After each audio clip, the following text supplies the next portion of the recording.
Twitch staff is full of simps.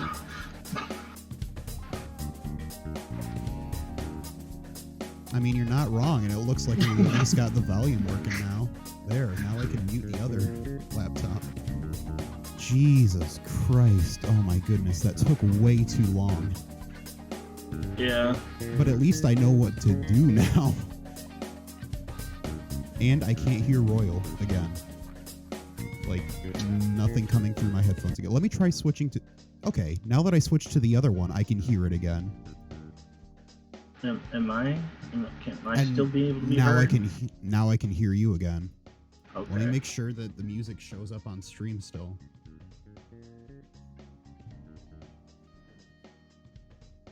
I can still hear the music on stream. Gotcha. Oh, Jesus Christ. Well, that's all fixed. Stream's over, guys.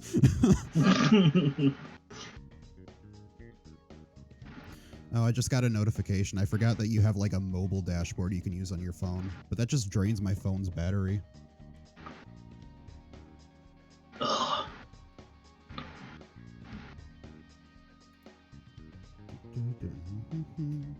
What time did Trevor say he was going to be off? 20 minutes, and I'm pretty sure he said that 40 minutes ago. Okay. So he's taking lessons from Kyle now.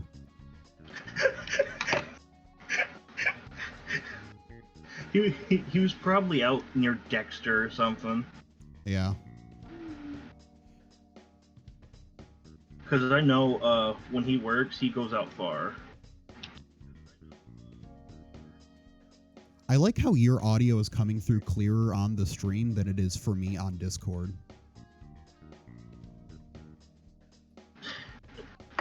That's because if you want to hear it clear on Discord, you gotta get Nitro. Yeah.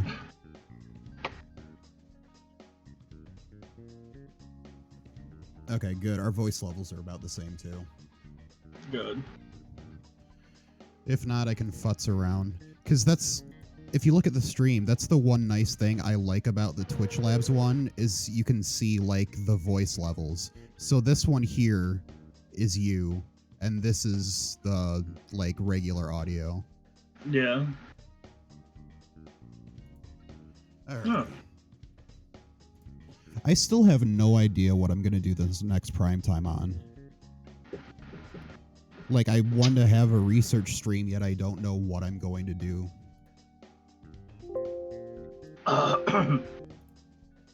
I had something on my mind, but now I lost it. I was thinking of doing, like, Scooby-Doo, but that would be more apt for, like, a Halloween special than anything. I was gonna say, hell yeah, man. Fucking Scooby-Doo since the new movie just came out. I gotta write a review for that still on the paper website. I don't know how I feel about it yet. I want to watch it, but, like, I don't know if I want to pay for it. See, I went ahead and bought it on Google Play because it's only $5 more to just buy it flat out than it is to rent it. Yeah. I don't understand why it's that much. Like, it doesn't make any sense. I remember going to, like, Family Video and renting, like, 5 movies for maybe $20. Yeah, I don't know why renting is gone. Like, renting movies and stuff has gone up. It's, like, stupid. Yeah, I don't understand it. Because, like, we all know, even the people that charge you for rent know you're just gonna watch it once. Like, it's probably cheaper to get it through Redbox if Redbox is even operating still. I saw one in the Belleville Mire. It looked like it's still working. Yeah. Shit. Why the hell? My Twitter always wants to automatically log into my old account. Yeah.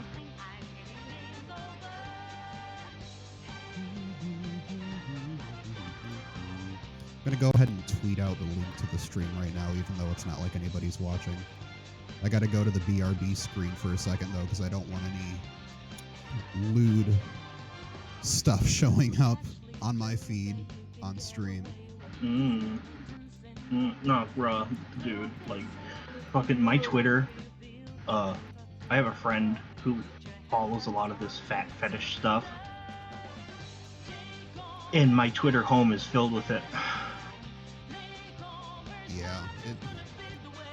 I mean, mine's nothing weird. It's just since Tumblr basically died, like Everyone's they didn't really moved have to anywhere Twitter. else to go. Yeah.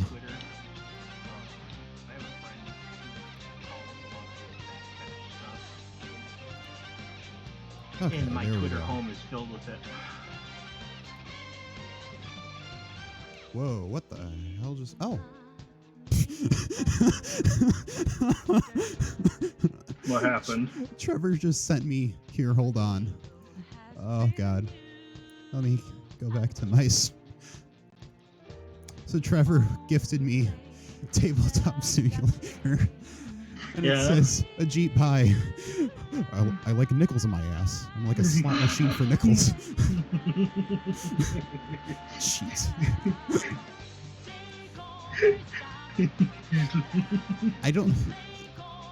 I can't watch that video like a minimum amount of times. I'll watch it every day. Oh, he's here. Add to my library. Now it's forever going to be associated with a Jeep pie.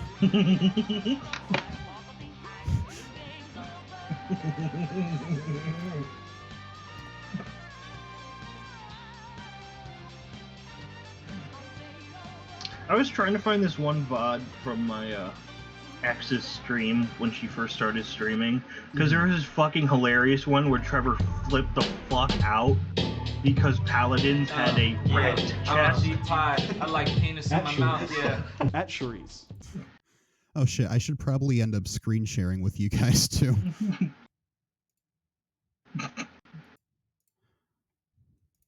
There, that way I can stop saying go to stream. One more time for the people in the back. In the back. Yeah, I'm a G pie. I like penis in my mouth, yeah. At Cherise.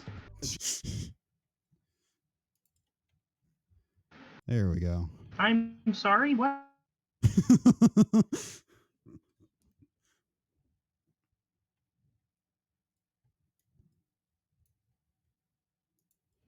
Ay, ay, ay.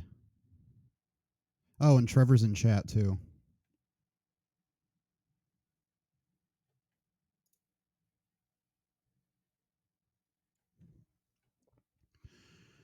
Oof. Wow. I can't believe it took this long.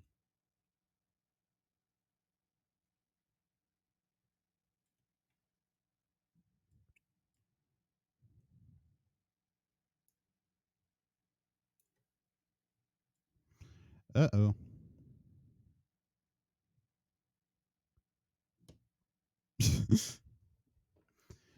Well, the nobody that's in chat right now, it's just you and me for the moment. Cool, cool.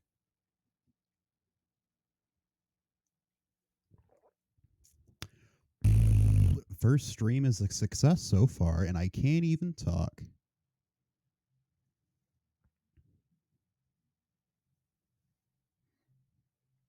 Oh, God. Yeah, that wouldn't be... Yeah. I'm a Jeep pie. I like a penis in my mouth. What?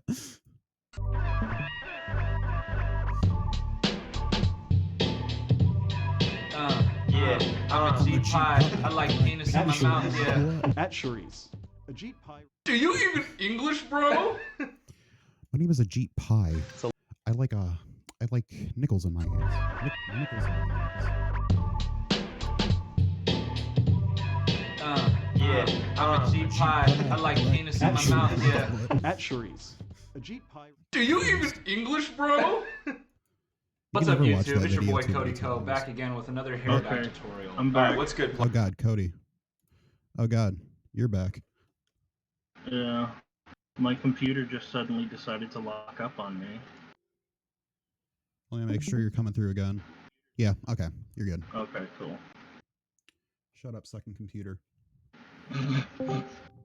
Oh God, He's here. it's The Last of Us. I'm gonna cancel him. My legs nickels in my ass. My name is Ajit Pai. Put your nickels in my ass. Nickels in my ass. Nickel Nickels ass in my- nickel. No, Nickel. did you get my gift? Yeah, I just added it. Okay. For whatever reason, I Steam is special like. message. Yeah, I saw. I showed it to Damon. I went into a font changer to change how it would look. Yeah, I don't. God, like I was telling Damon, I can watch that video like 3 times every day and never get bored of it.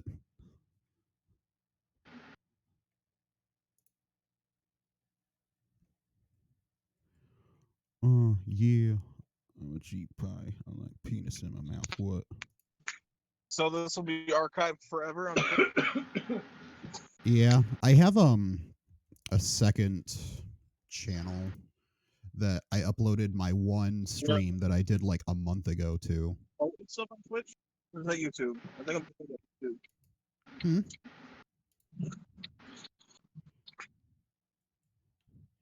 Let's see. My videos. Yep. 3 weeks ago. 5 views. Jesus. Hell yeah. That means 5 separate people watched it. I don't know Unless why. that was you 5 times. It was literally just me playing through Prototype, and I was going to do it for the platinum trophies, but my controller was busted. You should make a series on your YouTube channel called Plat Attack, What? where you do platinum trophies of your games. Oh. I thought you were talking like Platypie. Oh no, not knockoff PewDiePie. Spotify? Yeah. Hey. What was I saying? Oh yeah. This guy So I have no idea what to do for the next prime time. Make it about coronavirus. That's not that would be the wheel, not prime time. Just be a trend chaser. So this pandemic. Just go ahead and write as if it were like 50 years in the future and people are already forgetting about it. Exactly. Like, what happened? Already going to the beaches and shit. Like, calm down. Yeesh.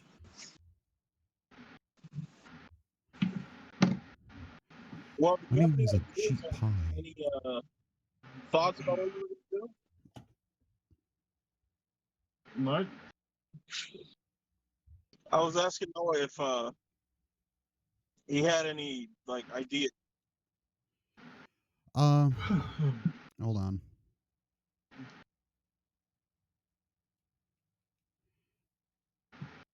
I hate when I include my handle on Snapchat and it sends myself a message, but I can't open the message.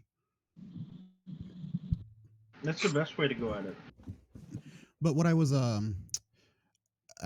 thinking about doing Scooby Doo, but I feel like that's better suited for a Halloween episode. And plus, since Scoob is already out, it might be a little late to capitalize on that.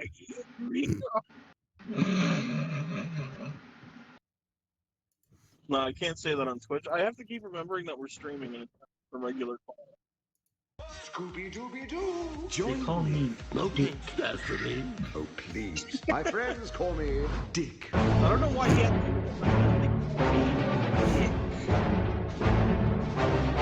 Dick. his name was Dick Sanchez. The movie was okay. It just it feels too. I don't want to say kiddie. Oh, the Scoob movie? Yeah. I think my main issue with it is that it focuses. What does it focus on? It focuses too much on like the other, because it's got like other Hanna-Barbera characters in it, like Blue Falcon and fucking Captain Caveman for some reason. But it focuses too much on them. It's more so the Blue Falcon movie with the Scooby Gang thrown in. And it's not even really the Scooby Gang. It's primarily just Scooby and Shaggy. Don't they reference like Twitter 3 times? They reference everything 3 times. Simon Cowell is like the person that kicks off the events of the movie. Oh, jeez. Because, like, since they want to turn Mystery Inc. into, like, an actual company, Simon Cowell becomes an investor for them. But he's like, oh, well, Fred, you're the muscle. Daphne, you're the people person. Velma, you're the smarts. Scooby and Shaggy, you two are just retards. So, unless you two drop out of Mystery Inc., I'm not going to invest in you. Just be like, yo, you guys are kind of stupid. So, let's have you guys be the people that don't do anything. And like, yeah, it's kind of weird that they got celebrity voice actors for the Scooby crew when, like, you know, Matthew Lillard has been doing Shaggy for what, like, Ever? when did the first Scooby-Doo movie come out? Like, 2003. I don't remember who. The voice of Shaggy is okay. He's not Shaggy in this movie. Yeah. Will Forte, really? Huh. He's like, obviously, aside from Frank Welker, because he's been voicing Scooby for forever.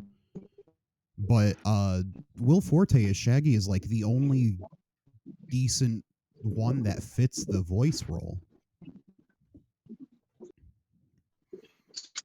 Like, Gina Rodriguez, there's no reason for her to be Velma.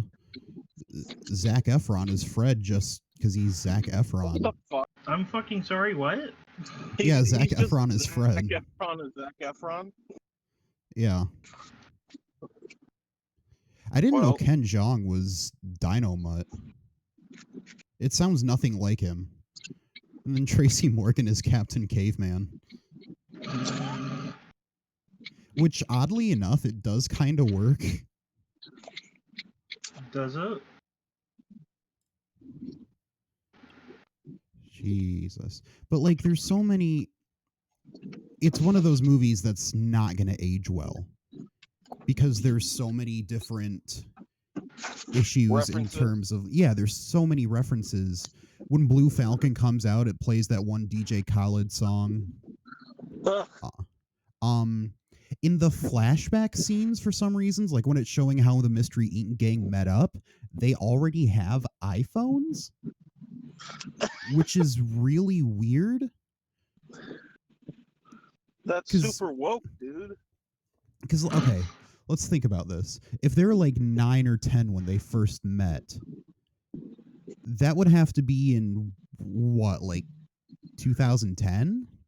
Yeah. Yes. So they'd be in their late teens, early 20s in the actual, like, modern part of the movie. For them, so they could be younger than us. Yeah. Okay, so for them to, like, be able to legally drive the bus, someone would have to be 17 or 18. Right. So they could be younger than us, potentially. Which is just weird to think about. Pop culture. Living La Vida Loca, am I right, guys? Yeah, it's... Stupid shit like that. Like, what would you rate the movie? It's really average. It middles a lot. There's some moments I like, and there's a lot that I don't like. Do you give a shit about spoilers? No. Okay. So, the Blue Falcon in the movie isn't the original Blue Falcon. It's the original Blue Falcon's son. Yeah. But he's working alongside Dee Dee and Dynamut still. And the whole, like, throughout the whole movie, his story arc is like building up to like him having his hero moment where he realizes what he needs to do, and it just Stop turns up. becoming an alcoholic. It just ends up being like, oh, I need to suck it up and blah blah blah. When the story arc should have turned into him naming Dee Dee the new Blue Falcon because she's proved herself to be so much more competent than him in multiple different scenes in the movie. Wait. Dee Dee as in Dexter's sister? No, Dee Dee as in Dee Dee Sykes from Okay. Captain Caveman and the Angels. Okay.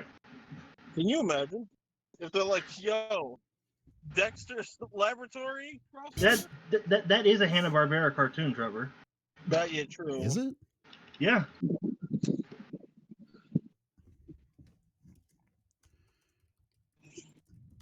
Because what is it? Dexter's Labs had crossovers with Blue Falcon.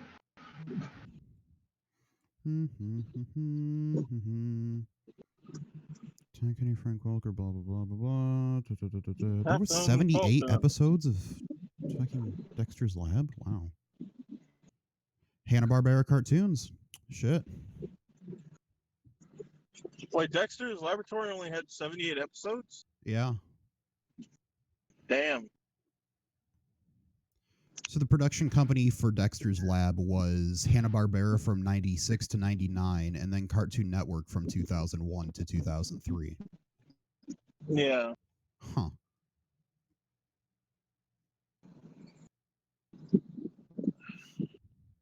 You think they should have made a Kids Next Door spin-off series? They tried They to. were supposed to, yeah.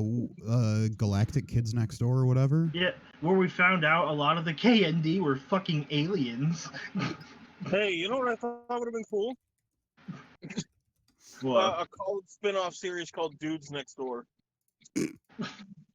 They're all just douchebags, and they're like, dude. We're here to save the world and shit. I think it would have been cool to see the fucking alien KND.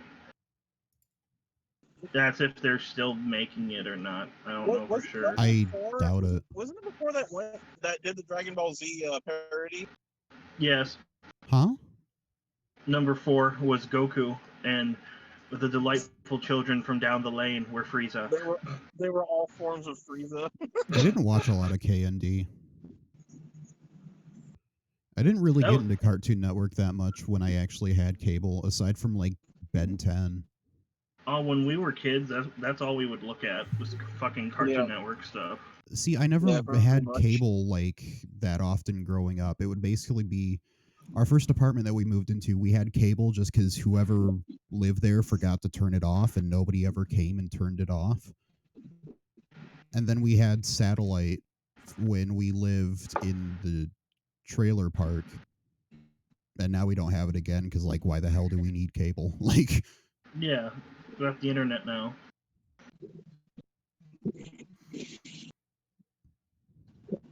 Now I can watch any cartoon I want illegally. I can watch Breaking Bad without having to pay HBO a cent. Well, it's on Netflix now. I know. Hello, I am with you always. What? what? I don't know. Update. It is to be noted that on the Rainbow Monkey website, there is an eye missing on the Rainbow Monkey's face where there were 2 previously. The left eye now goes missing twice. Whether or not this means anything is uncertain. The fuck? I forget. There's a Rainbow Monkey website? Yeah, it was like an ARG for the Galactic Kids Next Door thing. I don't even know if the site is still up. You mean Yeah, it's up.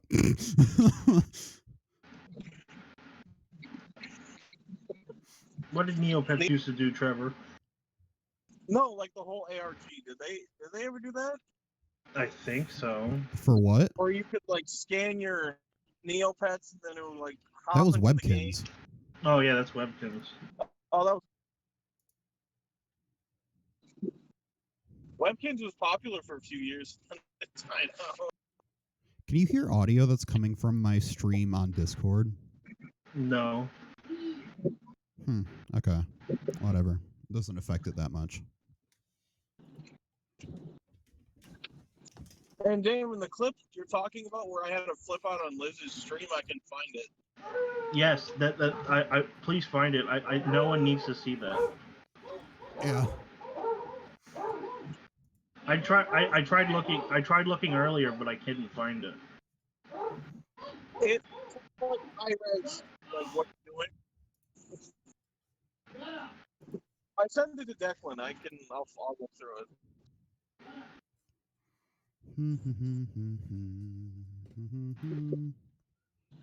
Oh,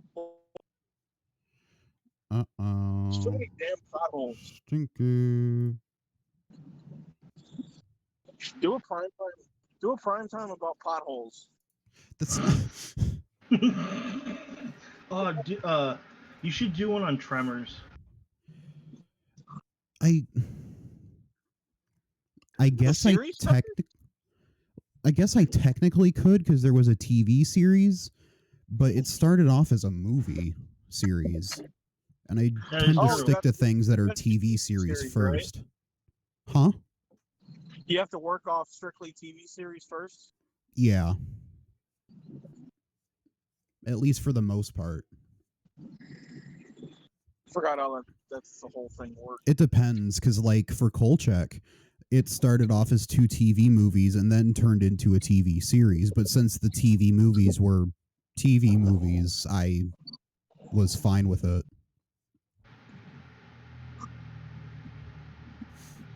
I'm trying to think of shows that are old enough to be a prime time. Yeah, I mean, I have a list written down somewhere, but they're all ones that would take like insane amounts of dedication going into the history for, and I just need to get something out right now. I was gonna say, what are you limited to? Like, does it have to be like super far back, or? No, I'm trying to keep it mostly like before the 2000s. Okay. Flintstone? See, I don't know if I want to do like separate Hanna-Barbera cartoons, or if I want to just do like a Hanna-Barbera special. No, you could just you could do something crazy, like pull a Matt Pat. Fred Flintstone was an abusive husband? Let's see, Lost in Space was 50s, 60s. Mr. Ed was 50s. Gilligan's Island lasted for quite a while. Get Smart was 70s, I think. Twilight Zone was a while, and then Kolchak was 60s to 70s, if I remember correctly. Do one on oh wait, when did Young Frankenstein come out?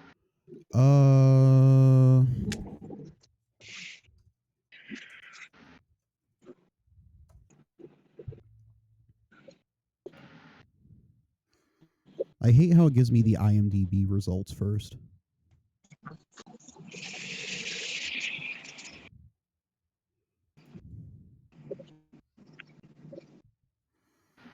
Mm-hmm.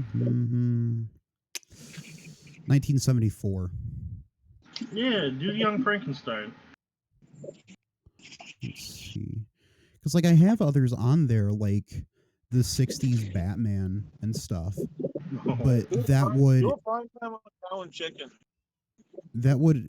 Doing it on, like, the 60s Batman would encompass me having to cover the history of Batman media on television, basically. Yeah. And that's not going to be a quick video to make. I'm still working on the Rankin Bass one. Okay. So you want something that like was impactful, but there's like you don't want Batman. You just want to put something out there that's kind of quick and right. Just for the fact that Kolchak was a month ago.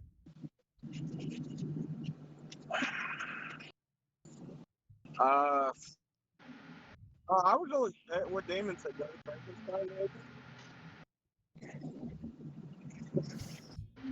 Because, like, I have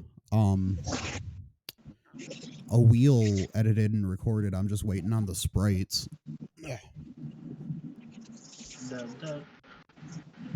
I mean, it's edited for the most part. I just need to replace the sprites once I get them. I got you. Huh? What?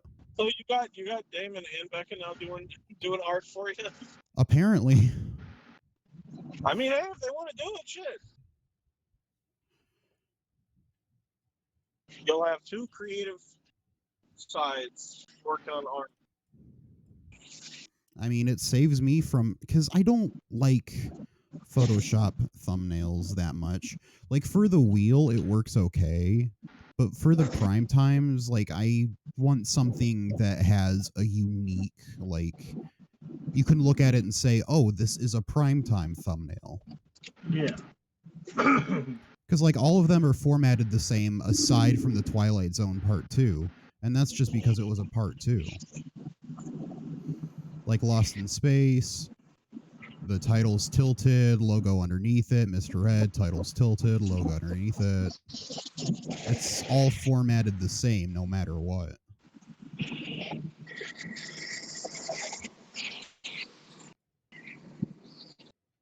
Yeah, thumbnails are, it's important that they catch someone's eye. Mm-hmm. I mean, hell, what if you did it on, what is it, Gilligan's Island? I already did Gilligan's Island. Oh, did you? Yeah. Yeah. That was my third one. Which, I don't know why, but aside from the Twilight Zone one, Mr. Ed has the most views. I would say because Mr. Ed was more, Weird. Yeah. Well, and see, like, Kolchak is growing relatively steadily.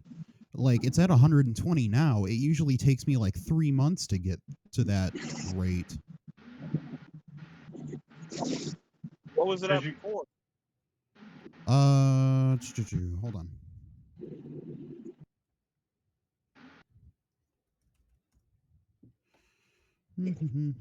Oh.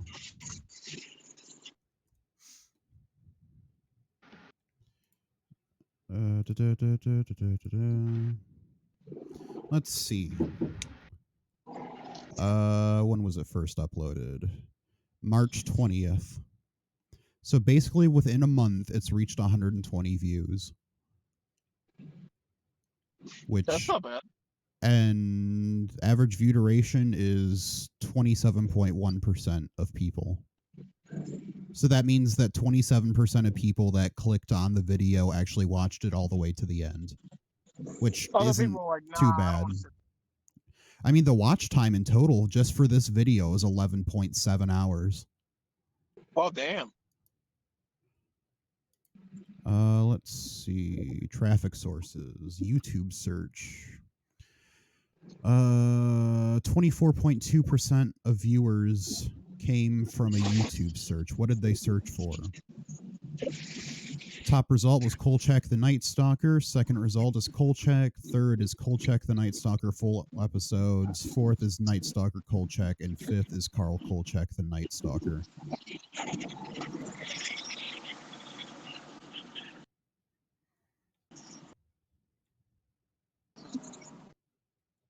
So it seems like they're all coming from relatively the same place of interest versus there was like one weird search that came up through Mr. Ed whenever I checked the analytics on that. What search was it? Let me check.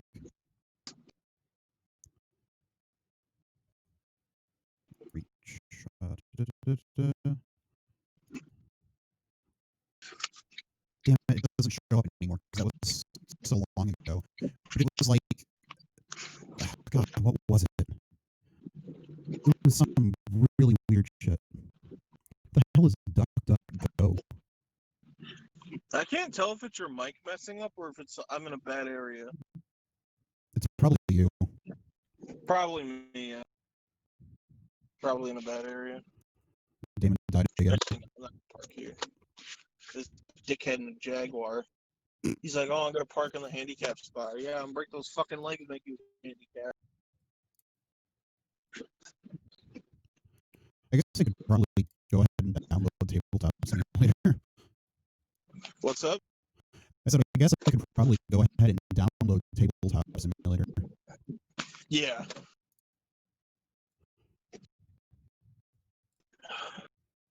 I'd suggest doing so. Yeah. Damon disappeared, so Becca might have woken up or something. Shit, I opened up open shop. Is Tabletop Simulator only board games? No, you can do like D&D and stuff through it as far as I know. Okay. Board games and card games and all that stuff. God, it's All right. Figure out. I'll think of some more ideas, but for now, I gotta roll aside and grab this person's order real quick. all right. God, it's raining hard out here. Verification. You're dropping a lot of frames. Oh no. What did I do? Oh, it's probably because I'm downloading tabletop. It doesn't look like I'm dropping frames. It looks like I'm doing just fine, but whatever.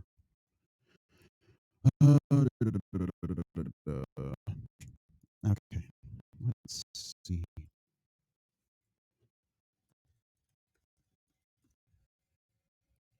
Oops. 1960s, not the 960s. Star Trek, Thunderbirds. Most of these I already have listed for potential videos.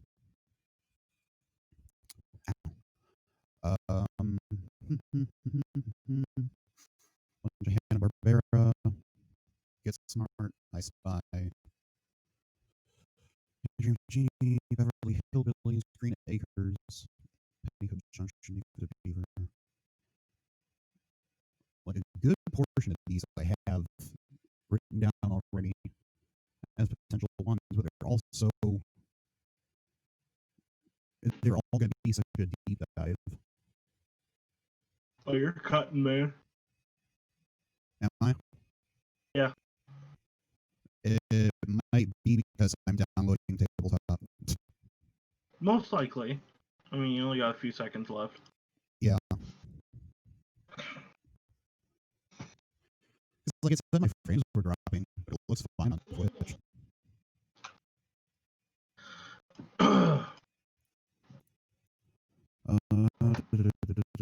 Ultraman,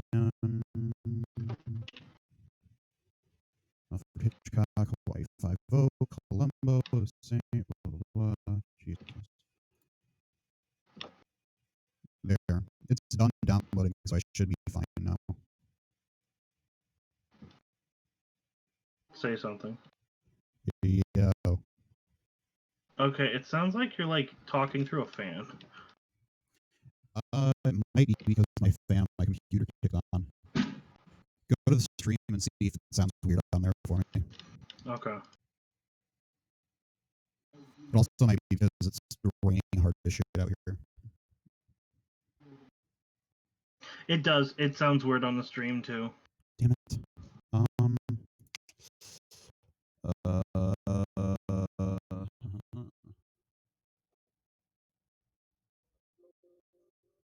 What the hell? Still weird fanny robot voice. I'm just gonna turn my mic off and turn it back on.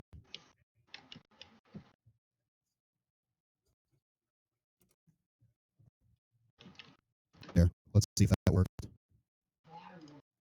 Say something? Did that work? No. No. What the hell?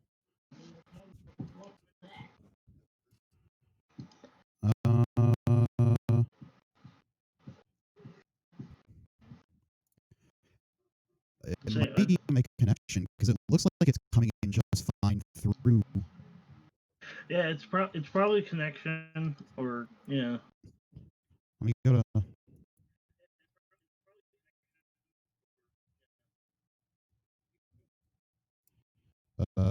Test 1, 2. Yeah, I can see it like cutting in on Discord.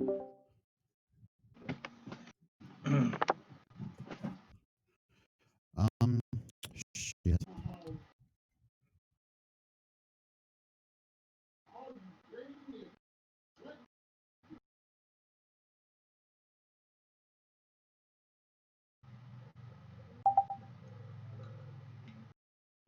There we go.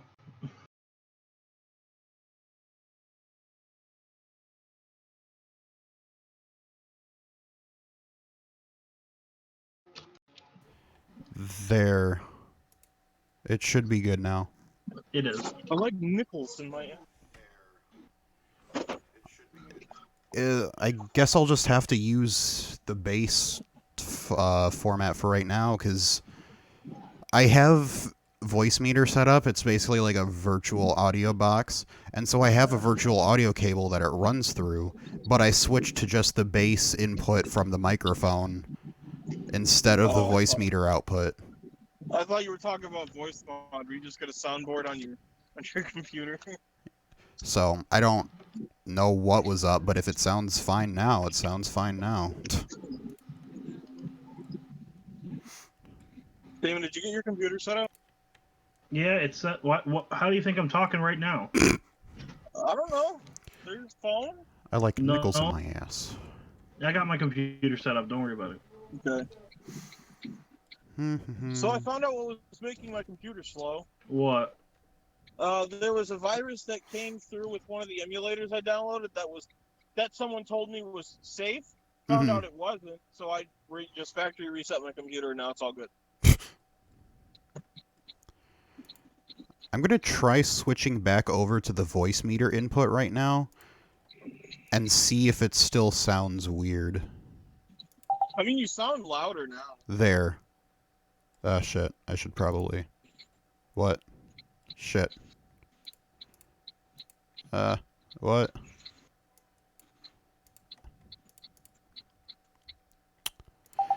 Well, voice meter crashed on me. There.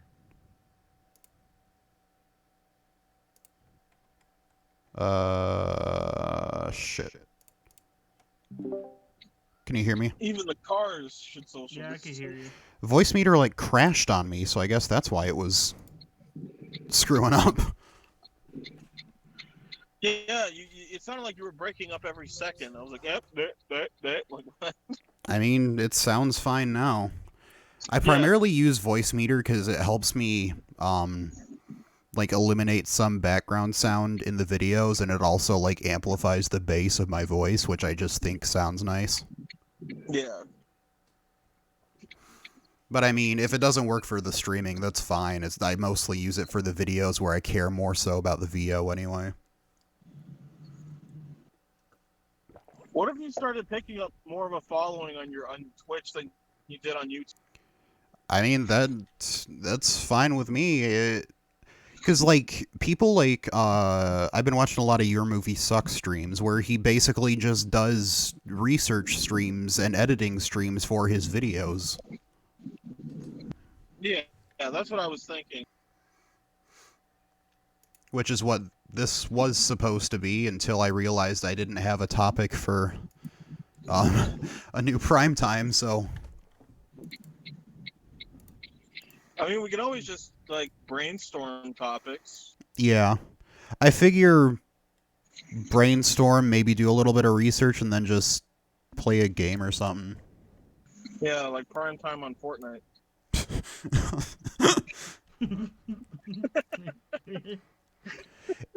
I'm so mad, because I'm, like I said to you guys yesterday, I'm getting platinums for the Assassin's Creed games, and I just kind of want to play through the story, too.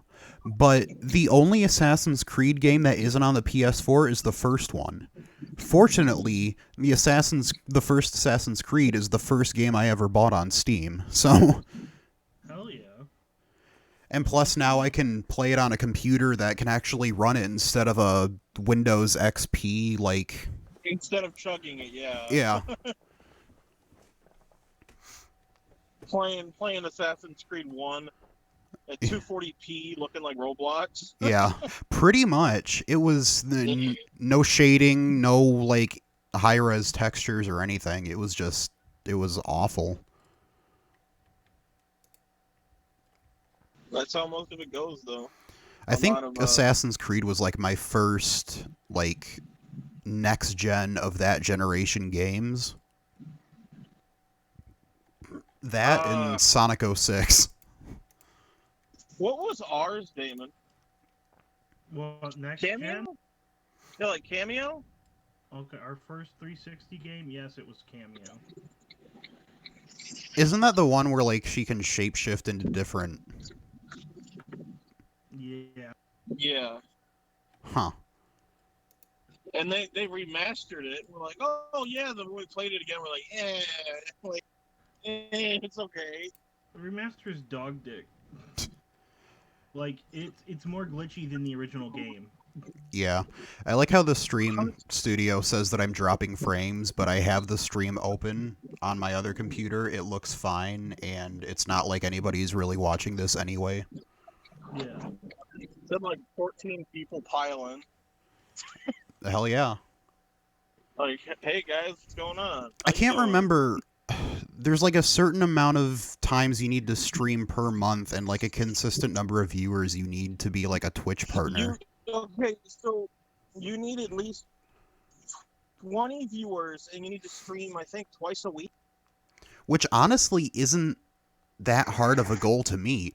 It's definitely better than getting 1,000 subscribers on YouTube in order to be monetized. Like, I've had quite a few...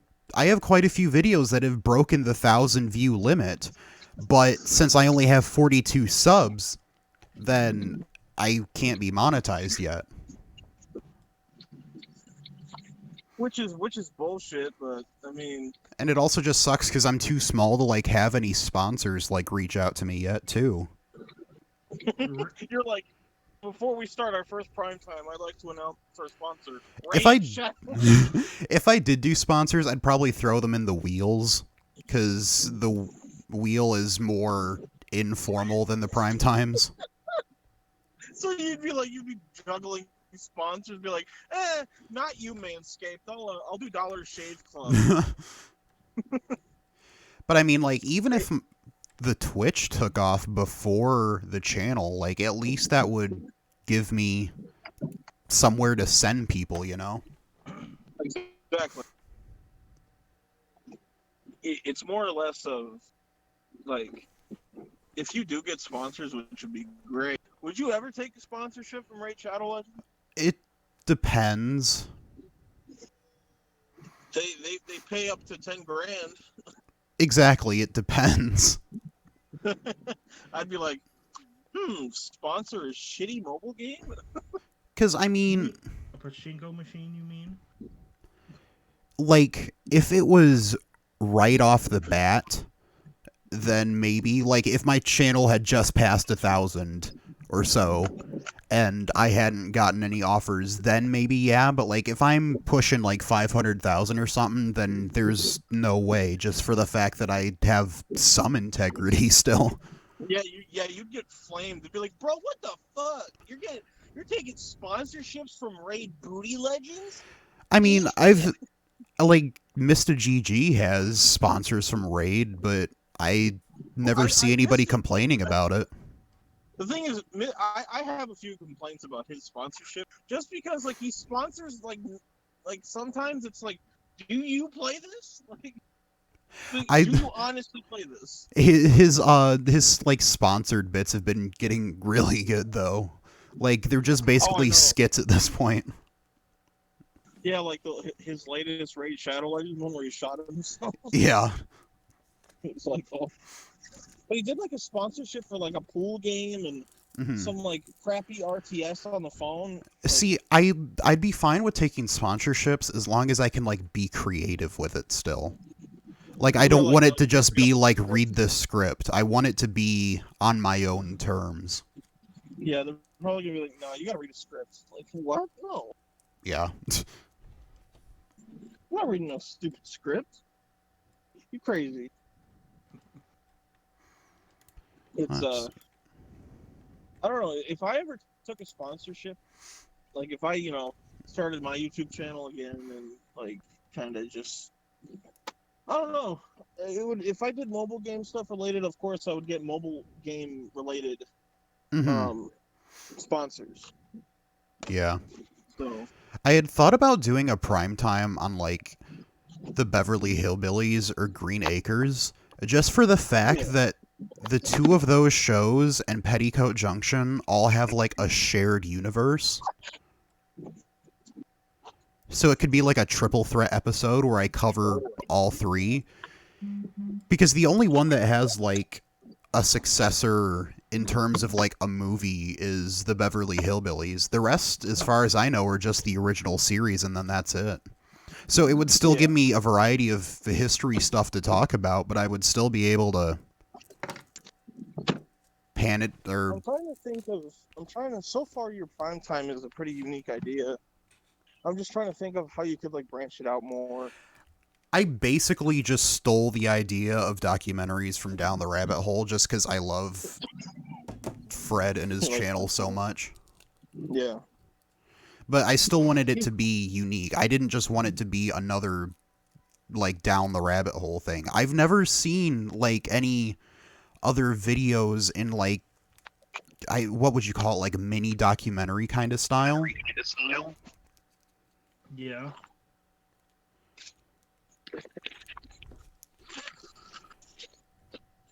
Huh? 206, yeah. Yeah, buddy.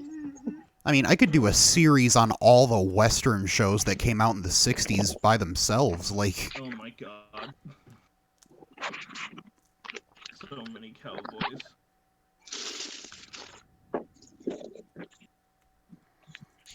What about cowboys? I said I could do a series on, like, just all the cowboy shows that came out in the 60s. Bonanza, Maverick, Cheyenne, Gunsmoke, Big Valley, Laramie, Virginia and the Rebel, The Rifleman, Bat Masterson, Death Valley Days. Hey, you know how he has Down the Rabbit Hole? Mm-hmm. Make a ripoff, Up the Gopher Hole. That just sounds like a euphemism. It really does. Have somebody who lost their career and then they shot it all the way back up and lost it again. I like that Fred has been doing, like, streaming stuff with Mike from Vinesauce. Has he? Yeah, they do, like, God, I can't remember what Mike calls it, but it's like the bootleg show where they just look at, like, a bunch of different shitty bootleg toys and, like, items and stuff like that. And then they also have one where they just read and criticize WikiHow articles. Hell yeah. Time to make a true crime podcast, guys. Oh, God. Oh, God. Be like, guys, new episode of True Crime, I'm going to prison. It was me. I was the true crime all along. What the hell is the Rat Patrol?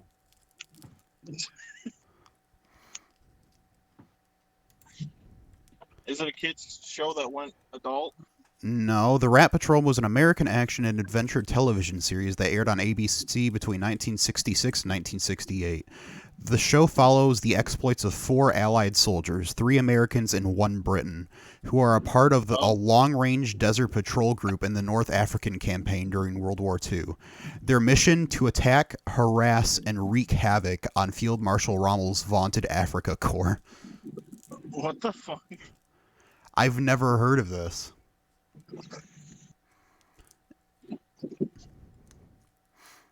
Do it. Yeah, you know what you could do? And it's Can you technically do a primetime on, like, a series of bad movies? As long as they have some tie to television. Yeah. In its first season, the Rat Patrol was an instant success, siphoning about 1 million viewers from The Lucy Show and placing it in the top 30 for the season. Wow. Oh, you should do one on Lucy. I was thinking about that. Sorry, I Love Lucy. Yeah. Because, like, she had different shows. Because there was The Lucy Show, which was, like, a sequel to I Love Lucy. But there was, like a variety show or something like that. Yeah. It was, like, the Desilu Playhouse or something. Yeah. You should do it on the. You should do a primetime on the conception of the Paul brothers. My teacher never taught me that. I teach you every time you can. Hey, Oh. Damon, are you going to buy a Lambo Cash? No. Hello, students. Welcome back to How to Buy a Lambo Cash. Yeah, it's, whatever you plan to do with, your next prime time, I'm sure it'll be good. It's like, I've been thinking of doing editorial videos again, too. I just don't really like being on camera that much. Yeah, I get that. But I don't have, like, a decent enough editing software to do, like, visually interesting stuff. Yeah, you can't just, like, you can't overly edit everything like some people can. Right. Like, if I had, like, Sony Vegas or Premiere or something like that, it would be different. But that What do ain't you on the use table for right now. OpenShot. It's basically just an open source, like... Oh, yeah. I mean, it's good. It's really basic stuff. Yeah, it's not, And plus, I'd originally gotten my new computer because I thought it was just my old computer that wasn't handling OpenShot properly. But, like, OpenShot just isn't that optimized to begin with. yeah. Like, here's all, like, the different transitions and stuff. It's, like, really basic, like, Windows Movie Maker stuff. And then the effects are, like, bars and blurring and different, like, basically just shifting certain aspects of it. You know, that kind of looks like Sony Vegas, but not as complicated. Right, well, in Vegas, you can, like, drop in assets and do, like, After Effects and stuff like that, whereas this is just limited to what's in the program. Yeah. Which sucks. Is Sony Vegas expensive? It's been a while since I checked. Yeah, Vegas Pro was $250. Damn. How much is the Adobe Creative Suite? I know Adobe Premiere is much more than.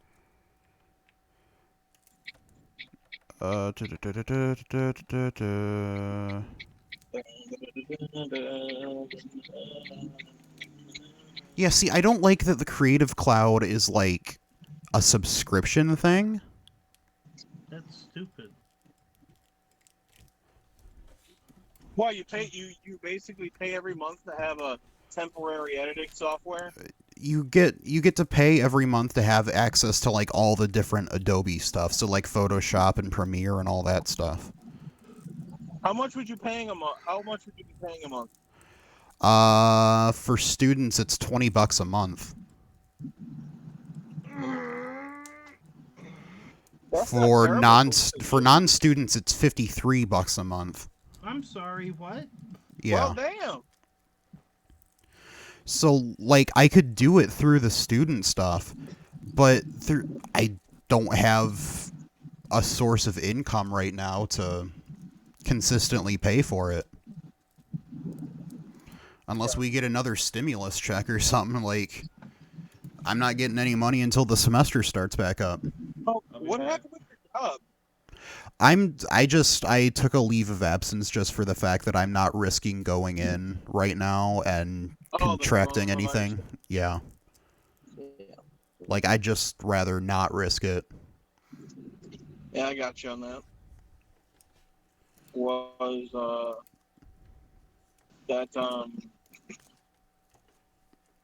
I'm trying to think of what it was.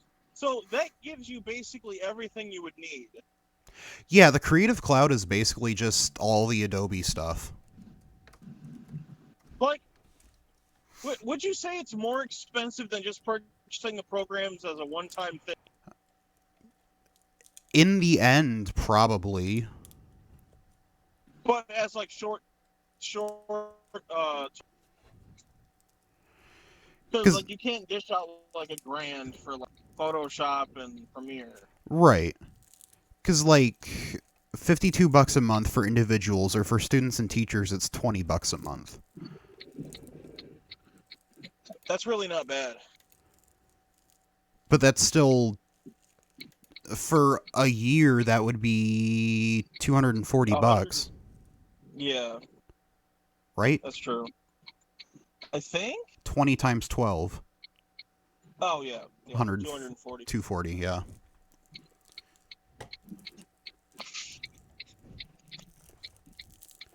Still a lot more than... That would be basically paying for Vegas Pro. Sony Vegas. Yeah. Which, I I mean, don't know. isn't bad, but it's a monthly thing then. Yeah, the way I'm thinking about it is... Like, I could buy You get a Sony lot Vegas more. once for $240 and have it for as long as I need it, or I could get all the creative stuff for Adobe for a year for the same amount of time that I could have Vegas for forever. Yeah. It's like with That's where it really... it's why I don't like certain college textbook things, because like our school is pushing like Cengage or whatever it is, where you can get a digital code to access the book online instead of having to buy the book, but you only get access to it for like half a year. I'd rather pay the extra $20 and have a book that I can have for as long as I take good care of it, rather than not have a book. It's like when I don't think you were here when I told Damon, when I saw Scoob, I just bought it because buying it was only $5 more than renting it. So it's like, at that point, I might as well just buy it and have it for as long as the Google Play services stay up, rather than renting it for 30 days for $5 less.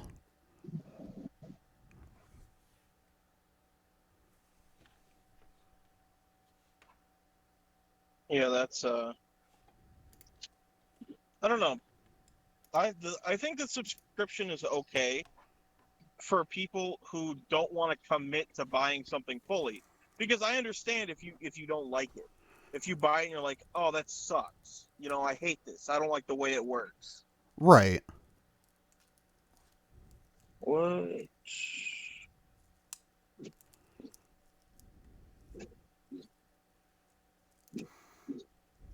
We got somebody in chat, Malik Senpai, said, brothers and sisters, where might an African acquire a flute? A music store? It depends on what kind of flute you're looking for. Are you looking for like a recorder flute, a wooden flute, a brass flute? Like, Are you looking for a band flute, or are you looking for a elementary flute? Which one you looking for? or like an ocarina? They just pull out a fucking ocarina out of their pocket. How many different kinds of flutes are there? Probably a lot. Western transverse flutes. Usually in the key of D, wooden transverse flutes were played in European classical music, mainly in the period from the early 18th century to the early 19th century. As such, the instrument is often indicated as Baroque flute. Then there's Western concert variants, Indian flutes. See, for whatever reason, when I think of a flute, I think of like an Indian-style flute, where it's like the... Hi, I was thinking of for Julie, I think it's Julie, yeah, Julie L. Okay. I never taught about that, but there are none in Cameroon. Cameroon? Chinese flutes, Japanese flutes, Sodina and Suling. Would you also use Photoshop? I use GIMP. GIMP? GIMP? It's basically Photoshop. Yeah, but is GIMP open source? I think so. But since I don't do like a lot of like heavy editing stuff. See, like when I think of a flute, I think of like these three. I don't instantly go to, like, the metal ones. Wait, why are we talking about flutes? Some dude in chat said that, where might an African acquire a flute? Yeah. And we were wondering about what type of flute he needed. Thank you. Thank you. Yeah. Too.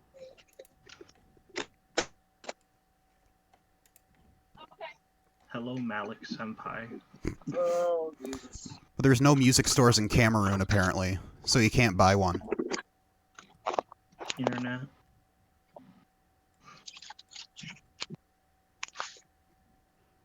Flutes are the earliest extant musical instruments. Paleolithic instruments with hand-bored holes have been found. A number of flutes dating to about 43,000 to 35,000 years ago have been found in the Swabian Jura region of present-day Germany. These flutes demonstrate that a developed musical tradition existed from the earliest period of modern human presence in Europe. Huh.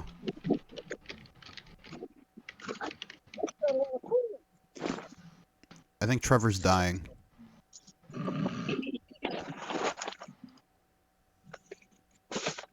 I apologize, but she got a lot of food. Well, now?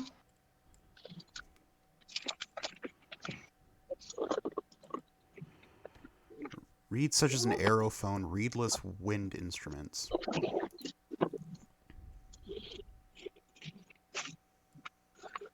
Oh, fuck. Okay, sorry about that. The Grubhub bag.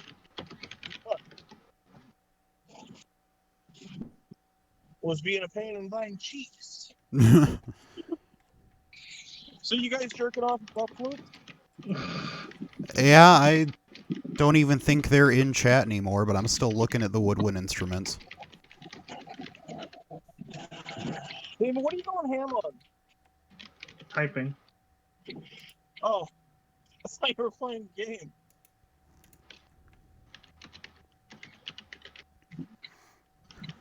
Come on, let me hear it, please. I'm going to do a BRB real quick because I have to take a piss and get some more water. Okay. All right. Okay.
And we're back.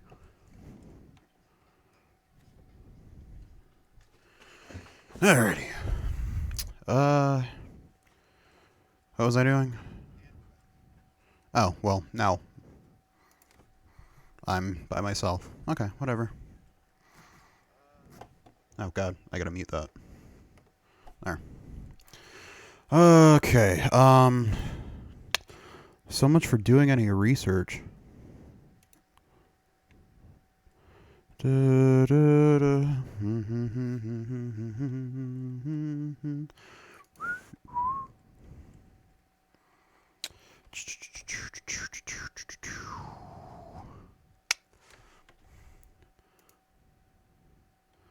Let's see if I can find the list I have of potential prime times. They gotta be around here somewhere.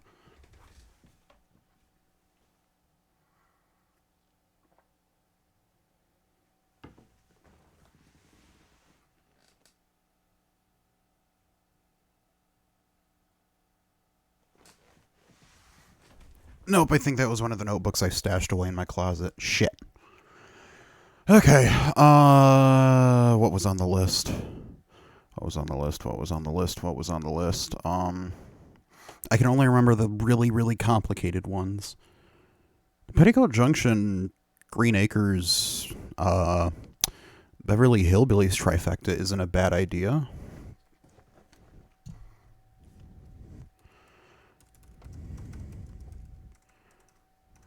God, I can't type.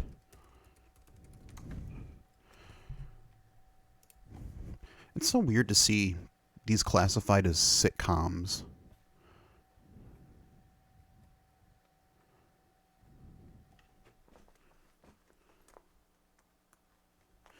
Was it just Petticoat Junction and Green Acres that had a shared universe? I could have sworn the Beverly Hillbillies was part of it too.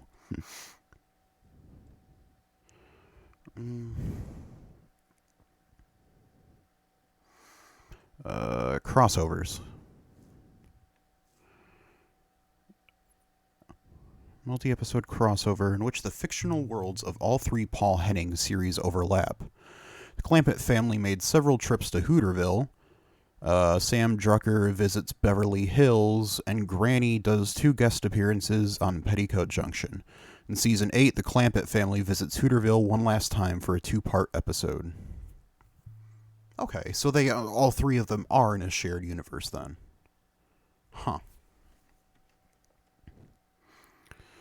Mr. Drysdale. Which was, One with Mr. Haney. Clampet's truck is a 1920. God, focus.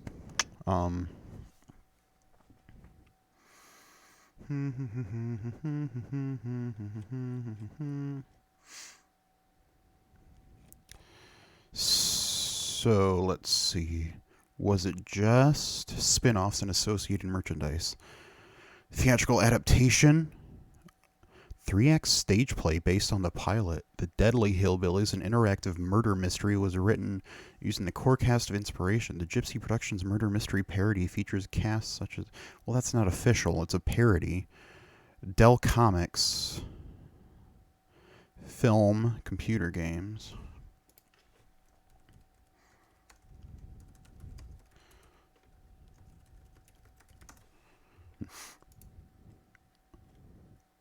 Really? That's bizarre. Can I get some actual inside? Huh. That is... I never would have thunk it. Is that the only, like, picture of the interior of the the comic?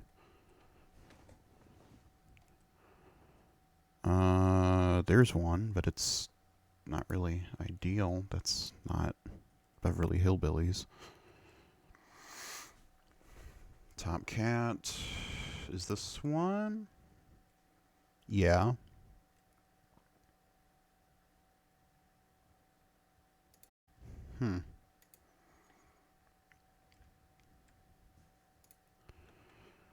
Computer game. Chartwell Mansion.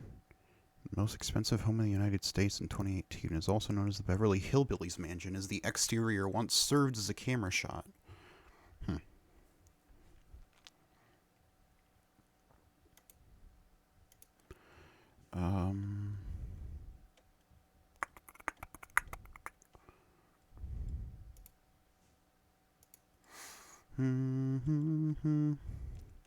Okay, that's Beverly Hillbillies.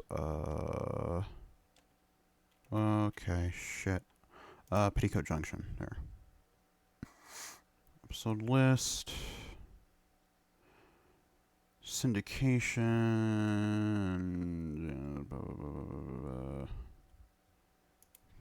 Crossovers. I know the crossover episodes. I just need to see, is there any...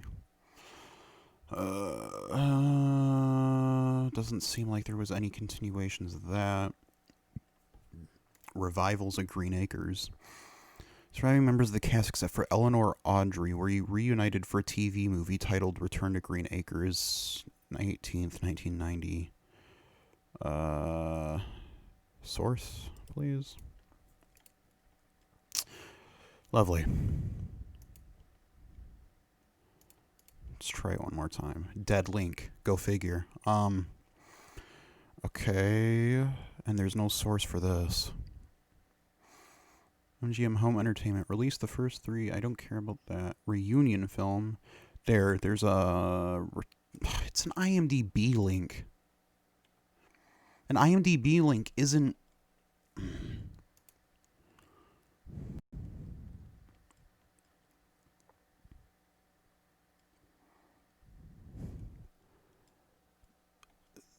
Yeah, let's get our movie summary from rcs0411@yahoo.com.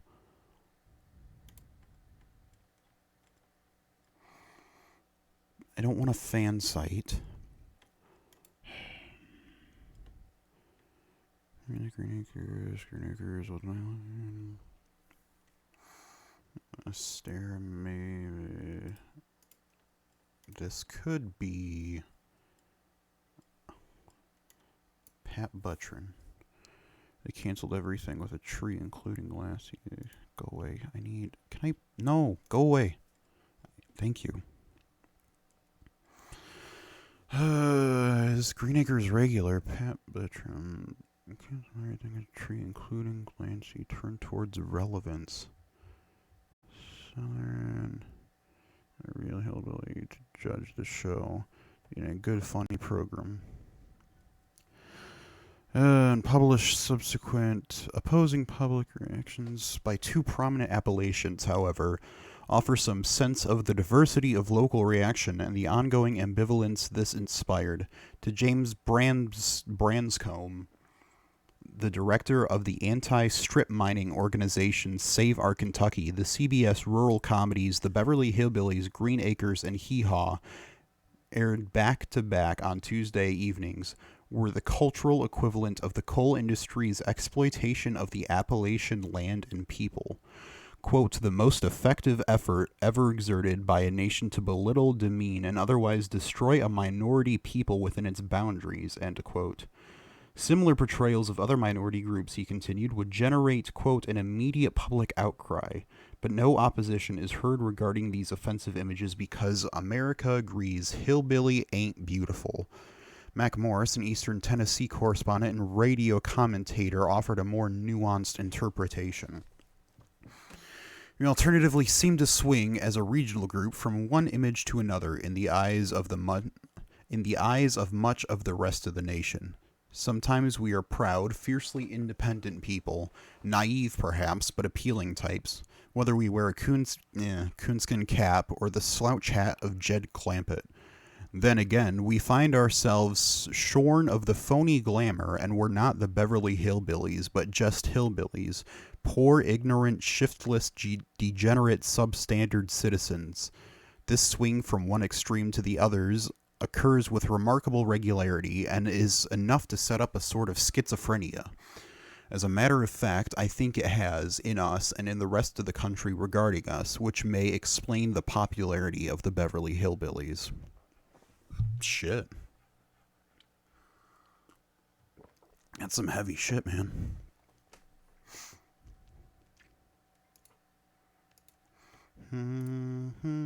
Let's get some music going. What would be a good OST?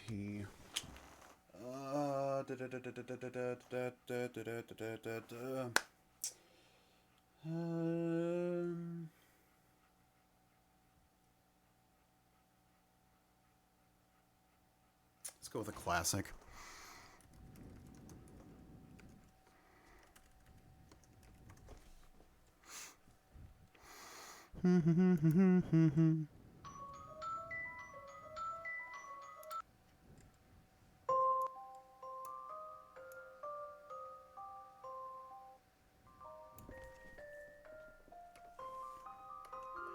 There we go.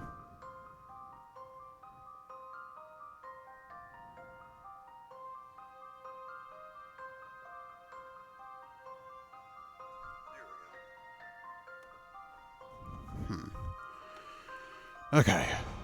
Let's see.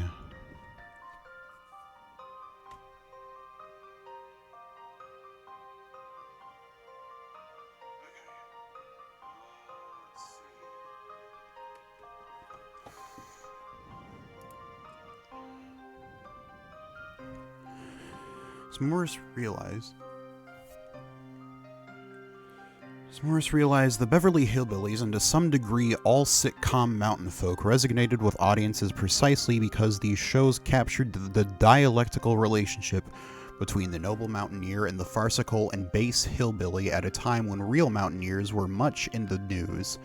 When, by the end of the 1960s, the mountain people faded from public consciousness and the Clampetts became only caricatures and no longer the descendants of Crockett and Boone, they lost this inherently polyvalent meaning and thus much of their popularity. Huh. Let's get a new Word document up.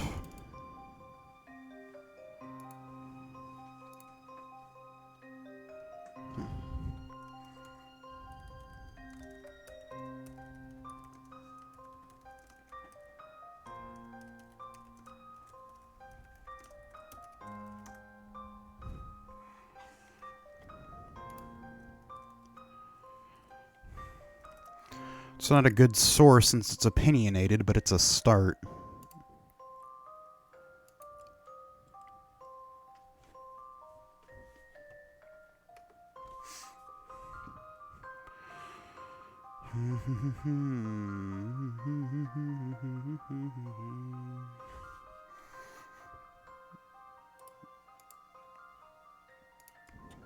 Oh, jeez.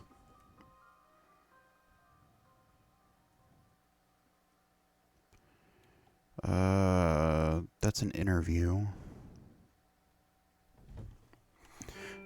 Let's see if we can find anything for Petticoat Junction.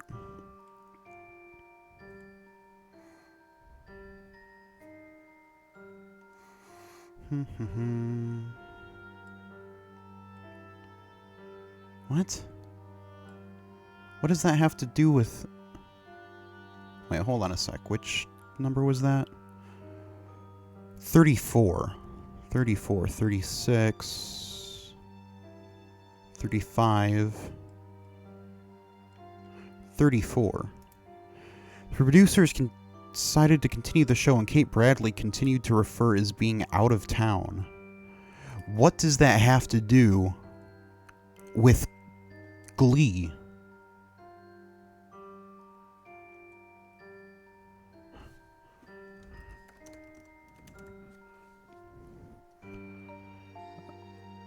Okay, what?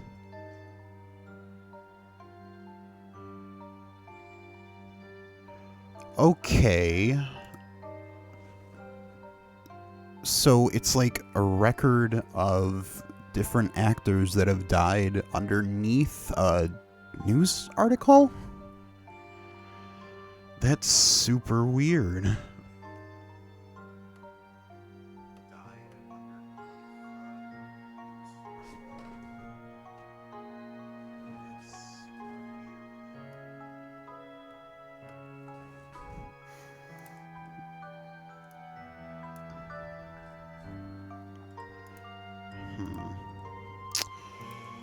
I don't need that.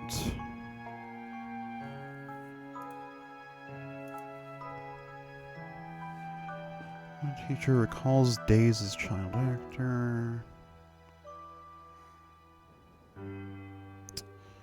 Let's see. Campbell Christmas. Don't list IMDb pages as sources.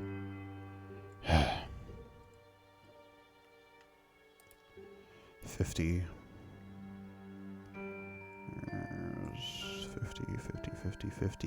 50 right there.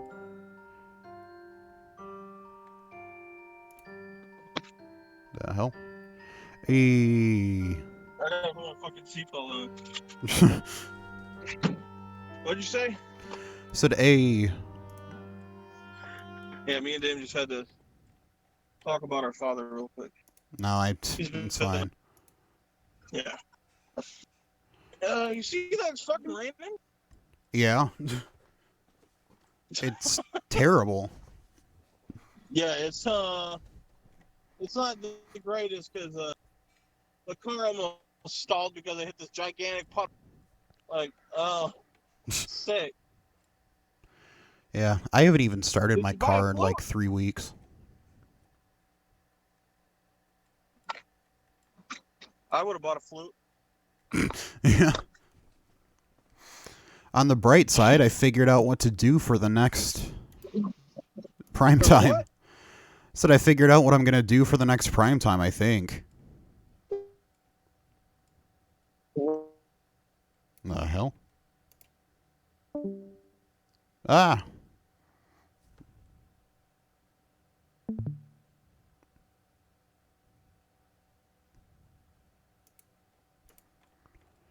Produced by Way Films, a joint venture between film and blah, blah, blah.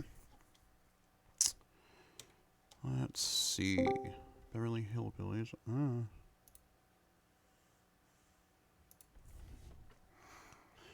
Race to Richard. Blah, blah, blah, blah, blah. Was this what I was on earlier? Yeah, because that's what gave me this. So which one didn't I look at? What? Green Acres? No, I was just on Green Acres. Green Eggs and Ham. That's a good show. Do a prime time on that. I would if it was old enough. I mean, it is based off a book. Yeah, but that's definitely not television. Well, when? How do you spell that fucker's name?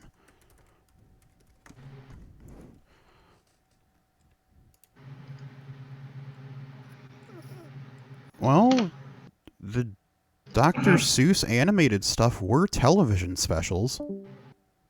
Oh, yeah. I'll have to keep that in mind. Now Trevor's dead. He's dead. Because I'm looking into doing what I said about the Beverly Hillbillies, Green Acres, and Petticoat Junction.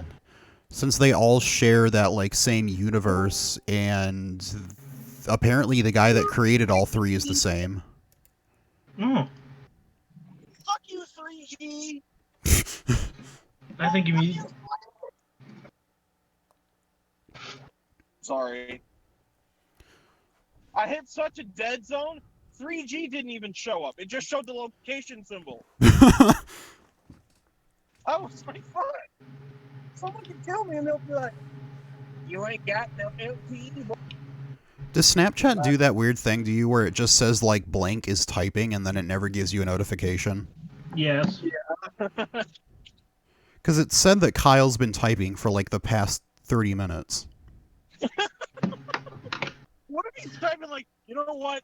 I'm sick of your jokes. I'm sick of being the butt of the joke. I'm sick of you telling me Futa's gay. Wait, what? What? There she go. The Beverly Hillbillies ranked among the top 20 most watched programs on the television for 8 of its 9 seasons, twice ranking as the #1 series of the year with 16 episodes that remain among the 100 most watched television episodes in history. Jeez. Well, damn. Let's... So they have 16% of the list as the 100 most watched episodes in television history. Wow. Accumulated 7 Emmy nominations during its run. The series remains in syndicated reruns, and ongoing popularity spawned a 1993 film remake. Yeah, so the Beverly Hillbillies is the only one that has, like, a film adaptation. Green Acres had, like, a short revival thing, and Petticoat Junction has nothing. So you're doing Beverly Hillbillies? I'm going to do all 3. Oh. Because since there's not, like, a lot of history stuff behind it, aside from the original show, and plus all 3 have the same creator, and they have the shared universe. So it could tie all 3 together. Oh, okay. Because, like, Petticoat Junction, it's just the show. There's nothing else after it as far as I can tell. Green Acres, the original show, and then a short revival. And then Beverly Hillbillies is the show and then the movie. And other than that, so versus, like, I think the one with the most adaptations was it was either Get Smart or Gilligan's Island. I think it might have been Gilligan's Island. Because there was Gilligan's Island, there was the pilot, there was a few movies, there was the animated series, and then, like, the spin-off reality series. Can we just call it Gilly's Island? Gilly's Island? Yeah, just like instead of Gilligan, it's just Gilly's. Why? I don't know, just shorter. No, just go the way of calling it GI. GI. Yeah, G.I. Joe. Gastrointestinal. Gastrointestinal Island. That'd be gross. Fuck. Why the fuck am I still in Pittsfield Charter Township? I thought I was out of here. I drive all over the damn place, and I always end up in Saline. Saline, you later. Christ.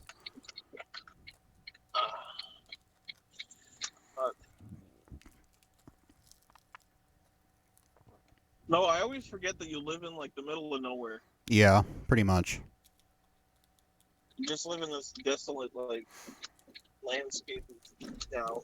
Yeah, we got Grass. like the monthly newsletter thing from the township, and they were like, "Oh, well, we know your road hasn't been repaved in 30 years, but blah blah blah blah." Like, jeez, I didn't know it was that long. They've been paved in 30 years. That's fun. I was just like, yeah, whatever. Fuck it. We'll keep it dirt.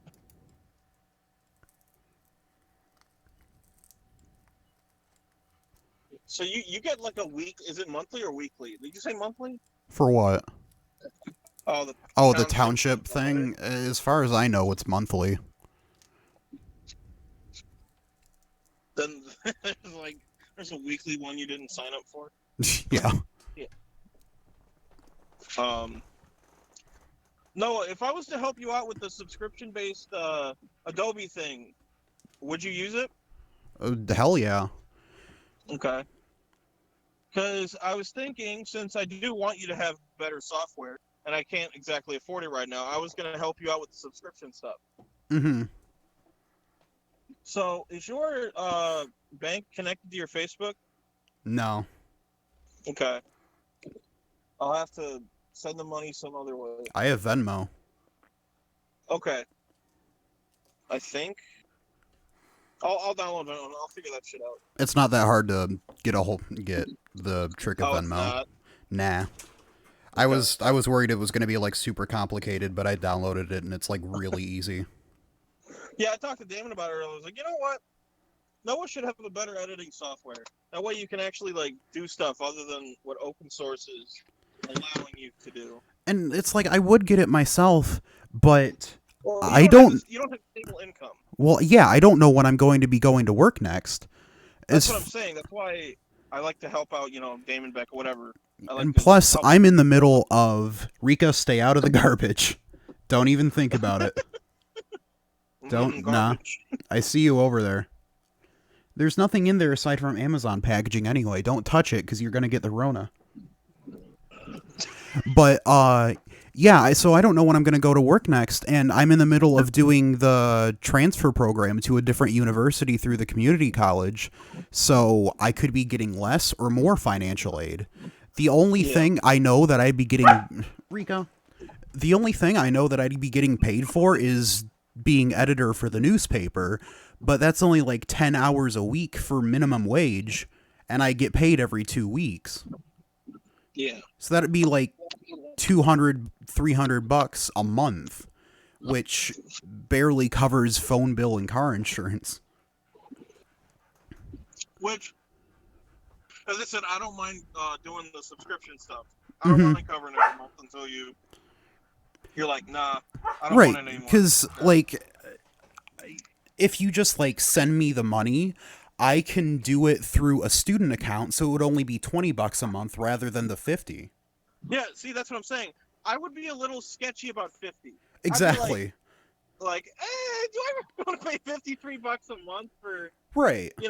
But 20 is reasonable. Yeah. So, because let's see, my insurance is $219, so it used to be $257, which I'm saving like $40-$30 now. It's going to be going down in the next 6 months again. And I make like $100 a day, maybe. Jesus. I make around 100 to 200 every day. That's not bad. Yeah, I can make some good money if I really work. But man, I What's up? I wish that I had a good enough car to do that shit. I'd thought about it before, but like I saw so many people complaining about doing it, but I guess it depends on the area that you live in too. The thing is, a lot of people complain about it because they don't want to put the work in. Yeah. They don't want to drive 8 to 10 hours every day. Driving is like my Zen state. So I would have no issue with it. I've legit thought about like trucking and stuff before because you get to drive and just listen to music and podcasts and shit and not have to. Yeah. The only thing I would say about driving is that you forget what time it is a lot of the time because you're just driving. It can get tiring because you see the same places you feel like you're stuck in that same hour when you left. Mm-hmm. But other than that, I like it because I have my own money. I make sure of my own money. But of course, I'm going to pay taxes next year. Which when I show them how many miles I spent, Yeah. whatever I made that year, the taxes is going to be nothing compared to what I made. I haven't had to pay taxes in like 3 years because I make so little. I made just barely enough last year to have to pay taxes on it. Yeah. So I was like, okay, and it's like I'm trying not to I make as much money as I can, Mm-hmm. but I also want to try to put a lot of it away for car repairs. Exactly. It's gonna need it, and it's just of course I put some stuff away for my own spending money, which I felt bad for being self-employed for a long time, but I was like, it's my only source of income. I have to do it. Well, and a lot of people do freelancing stuff. And I enjoy it more than a regular job. I can imagine. That's one reason I wish. Hours. That's one reason I wish I could take off with the YouTube stuff or the Twitch stuff or whatever, because it's stuff I actually enjoy and it's stuff that I actually like doing. That's why I don't mind helping you with this. That's you can work on Premiere, Photoshop, whatever else you want. You can be flashy with it. You can over edit and make it super obnoxious. Right, give me a sec. I gotta let Reek out of the room. Okay. Fuck it, I'm gonna park and go in. Right, hard as fuck. But yeah, I've been pretty much making the most of what I got through the stimulus check thing. I bought a new cord and the amenities stuff that I needed, but other than that, I'm just sitting on the money because I don't know when I'm gonna need it and I don't know when I'm gonna get more. Yeah, that's what I tell a lot of people.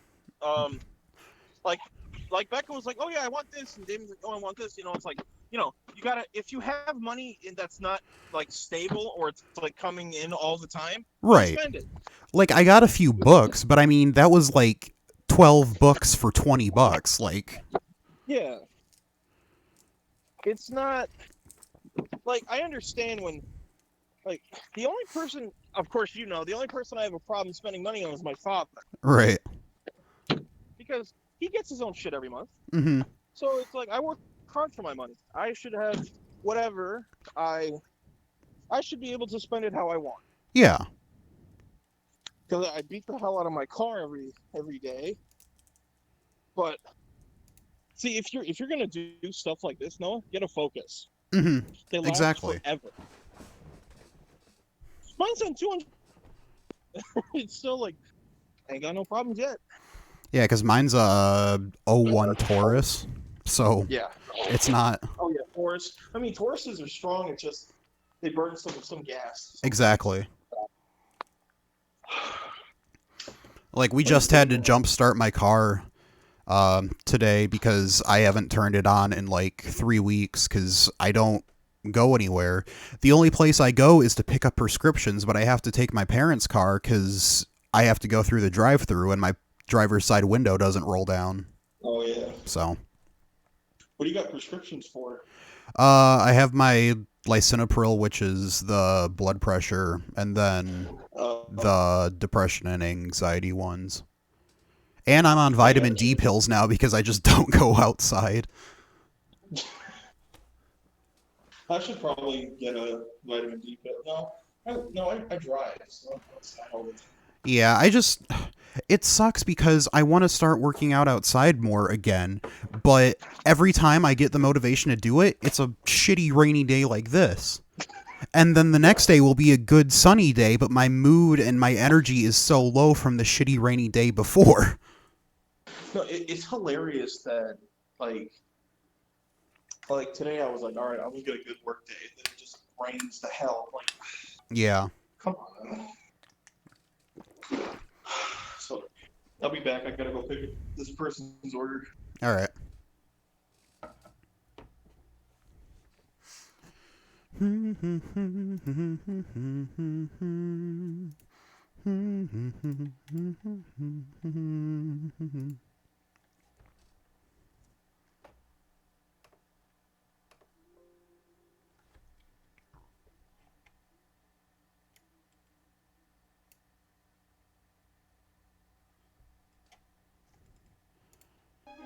There we go. Ooh, Barroom is a good one. Why haven't I used this for a video before? Have I? I feel like I have.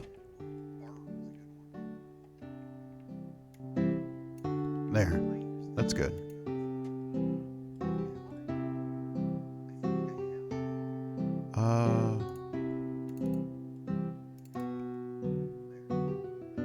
Let's see. Prime time. I still need to classify those. Citation template, intro, Kolchak, music. I used Barroom in the Kolchak one. That's why it sounded so familiar. I knew that's what it was. That's what it was. That's why it sounded so familiar. I literally just used it. What? Oh, I was playing some Phoenix Wright versus Ace Attorney music while I waited for Trevor to get back to fill the silence. And I was like, oh, this track sounds really familiar, but I couldn't remember what video I had used it in. And it was in the Kolchak video. It's like it was in the most recent video, but I couldn't remember what I had used. That happens to me a lot. Mm-hmm.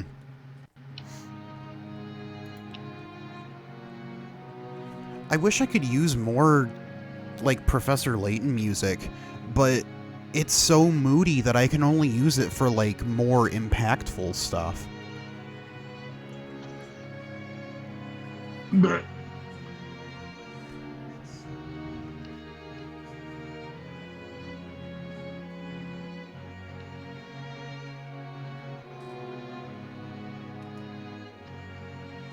I don't know. That's weird. Professor Layton doesn't look like it'd be moody.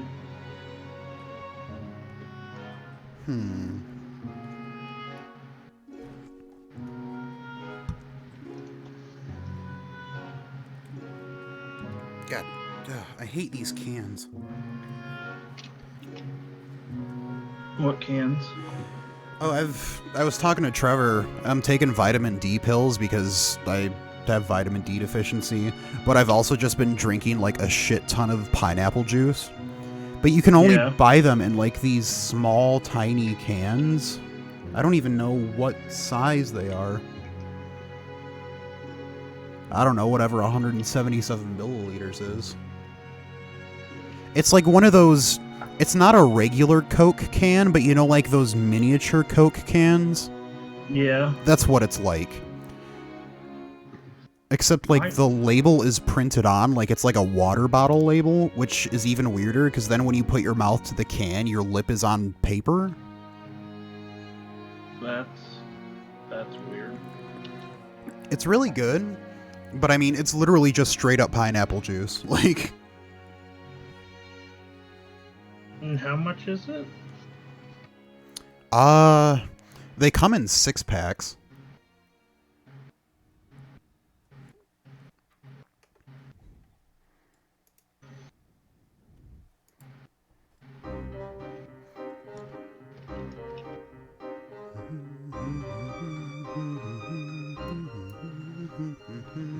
City at Night is a good one.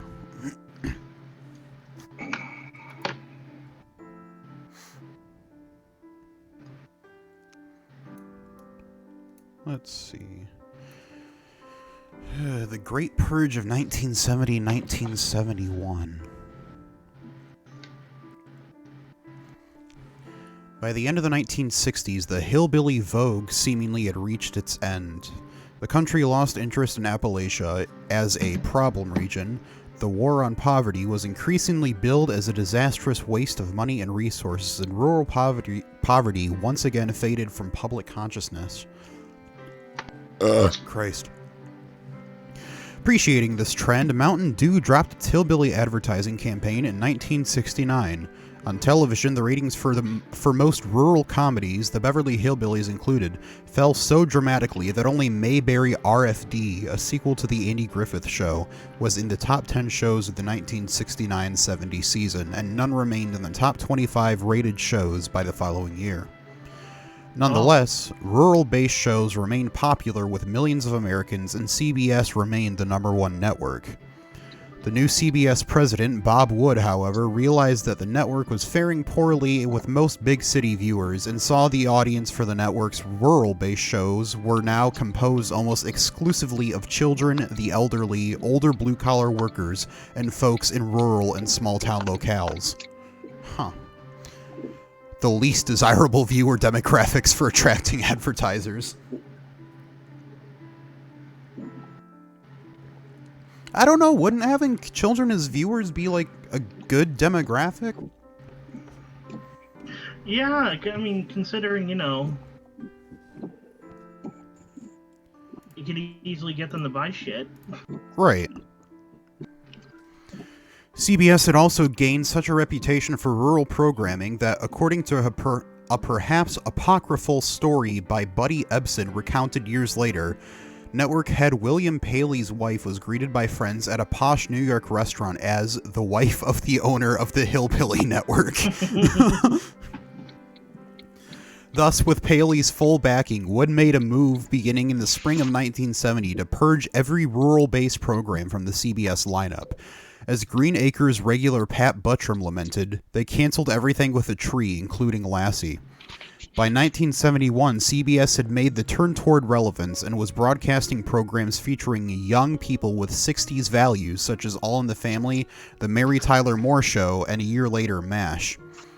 Although the passing of the Clampetts from the airwaves did not denote the end of the mountaineer persona in the mass media, it did mark the last explicitly labeled hillbilly characters on 20th century television, and the end of unification of the two halves of the hillbilly mountaineer mythos, the stalwart Democrat and the sexually charged fool or monster that Henning had achieved.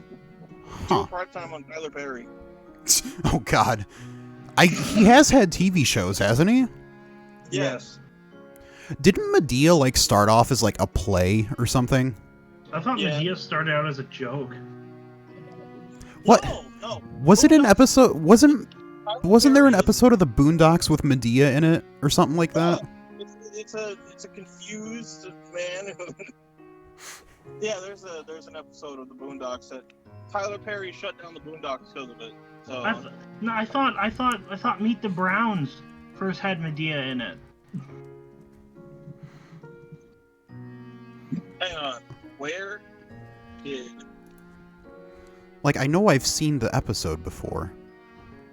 Yeah, the Boondocks. The Boondocks had an episode where they were basically making fun of Tyler Perry. Pause is the 8th episode of the 3rd season of the Adult Swim original series, The Boondocks. The title refers to an African-American cultural practice used to remove any ambiguity after making a double entendre that may be possibly misinterpreted as a claim or implication of homosexual orientation. The phrase "no homo" may be used instead of or in addition to pause. For Medea? So, no, for the Boondocks episode title, the one about the Medea parody. So the title could literally be "Pause, no homo." What's the original title called? Pause. Oh.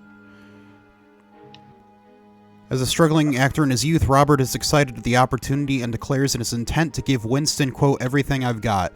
Riley advises him that he has to say "no homo" in addendum because, to Riley, everything I've got sounds gay.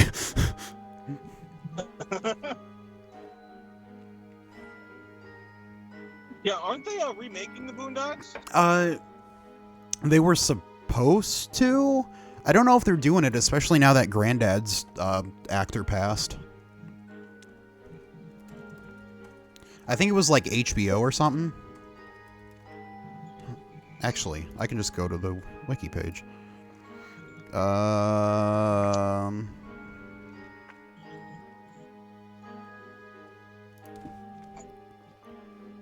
I'll be back again. I'm gonna hit a dead zone. Alright. So I'll join back when it's not dead.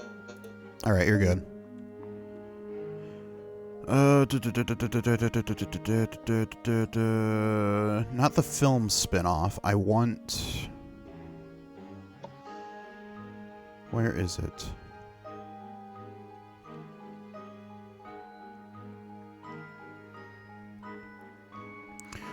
At NSC 2019, Sony Pictures Animation announced it would be producing a reimagining of the television series. June 12, 2019, a reboot of the series was officially announced with Magruder and voice actor John Witherspoon confirmed to be returning to the original series. Isn't Witherspoon Granddad that passed? Yeah. Yeah, October 29th, 2019. On September 18th, 2019, it was announced that the reboot would stream on HBO Max in the fall of 2020. The service has ordered 2 seasons, 24 episodes total, with a 50-minute special. Okay. So it should be coming out this fall, then. Because that makes it sound like a lot of it was already produced. Yeah. Especially if they know they have already ordered 2 seasons and a 50-minute special.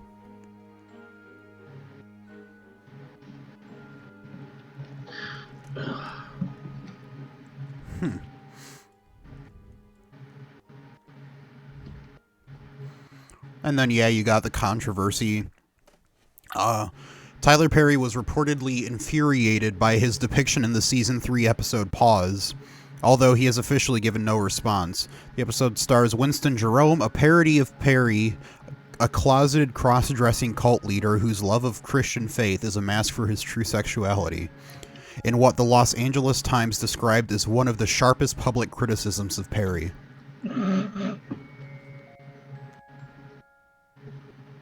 Lamau.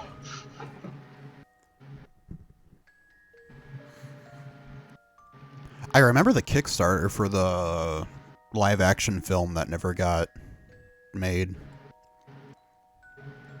Oh, the Boondocks wouldn't work in live action. Mm-mm. Shit's too crazy. There was probably some anime or something like that where I had seen that it was going to be a live action, and it just made me cringe. But I mean, that can be any number of things now. God, what was it? I have no idea. I feel like there's too many of them to even keep track of. Ugh.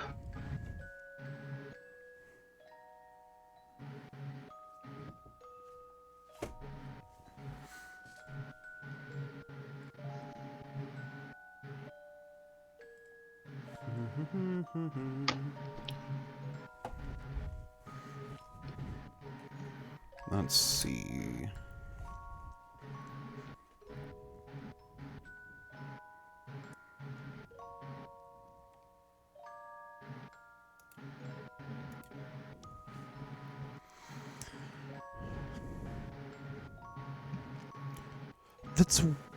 Was it Green Acres or Petticoat Junction? So that's weird. It says the Beverly Hillbillies ranked among the top 20 most watched programs for 8 of its 9 seasons. But then down here, it says the Beverly Hillbillies received poor reviews from contemporary critics. The New York Times called the show strained and unfunny. Variety called it painful to sit through. Film professor Janet Steiger writes that the problem for these reviewers was that the show confronted the cultural elite's notions of quality entertainment. Huh. So in other words, it was the pretentious elites saying the yokels ain't funny. Tried that fan backwards.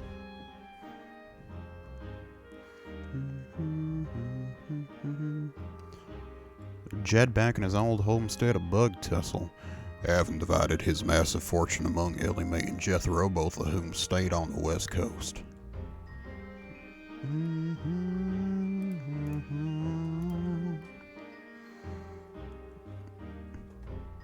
So it was a TV film, not a series. It was intended as a pilot for a proposed revival of the series.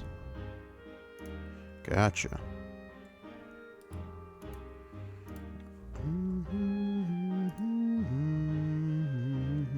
What? Ah, damn it.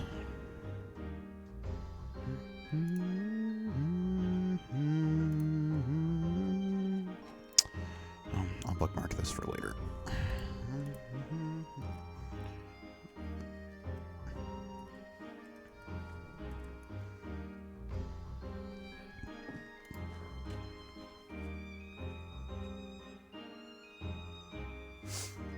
The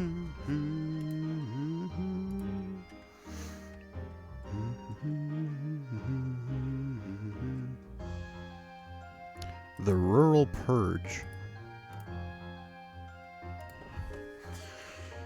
Series of cancellations of the early 1970s is still popular rural-themed shows with demographically skewed audiences, the majority of which occurred at the end of the 1970-71 television season.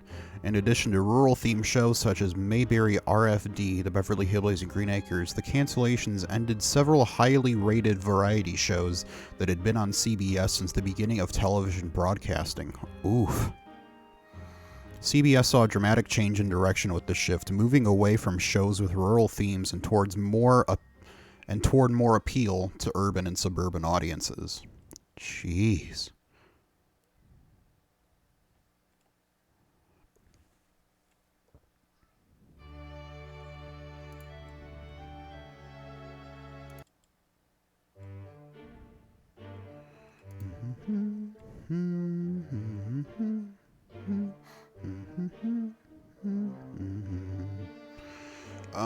Let's see. No, that's not what I wanted there.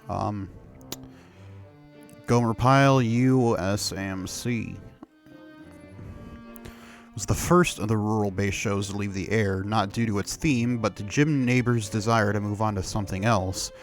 Reach for another rung on the ladder, either up or down. He was given a new show, The Jim Nabors Hour, as a replacement for the next season. Well, how long did that last?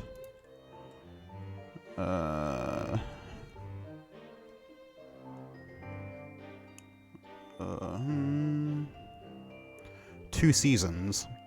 1969 to 71. That's okay.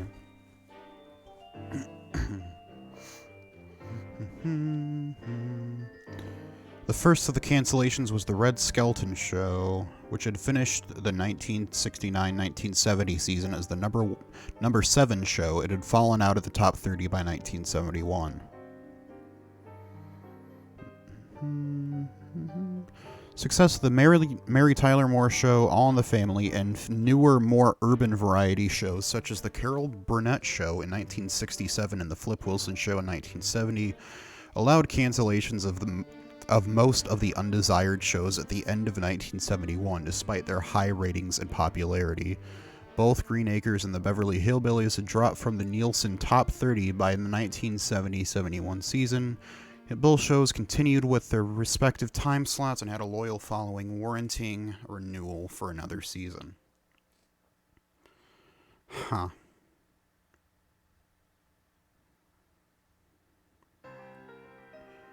Oh, this is a good one.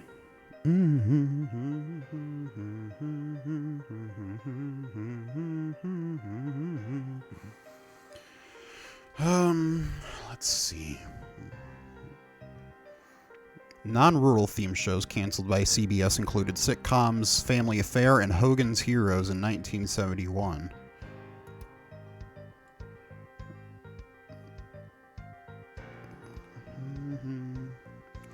Long-running My Three Sons ending in 1972. Variety shows that had been around since the late 1940s and early 1950s, such as The Jackie Gleason Show, The Ed Sullivan Show, were canceled in 1970 and 1971, respectively. Likewise, the original Amateur Hour ended on its own accord in 1970 due to the show's aging demographics. Jeez. Let's see. Man, let's...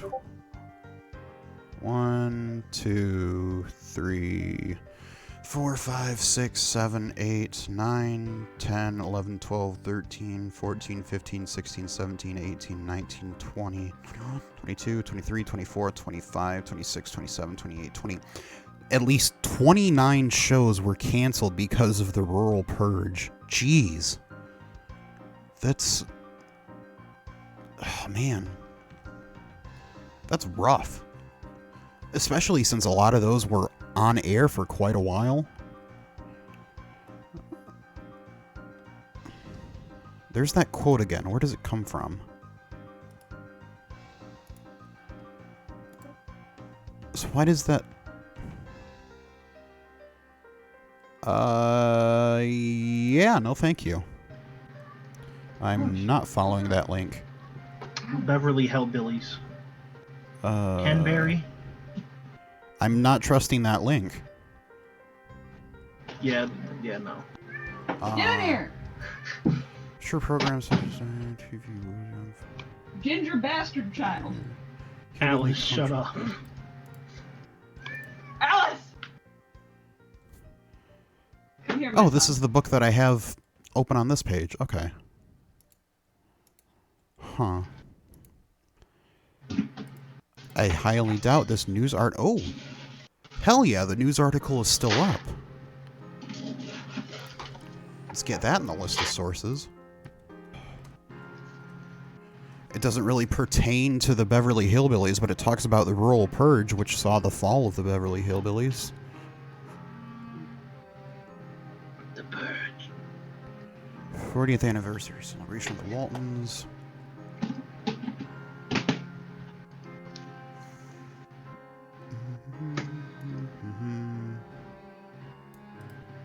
Let's see. Yeah, the only thing that citation leads to is the wiki page. Damn it. The Lawrence Welk Hee-Haw Counter-Revolution Poke... What? The song is a satirical response to the television's rural purge, which saw a series of cancellations of still popular television shows.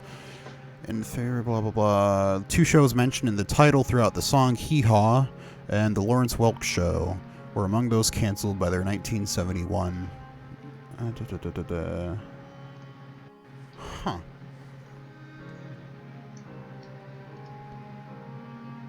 Should not be televised.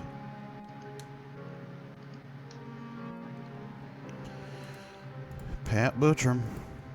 Mr. Haney.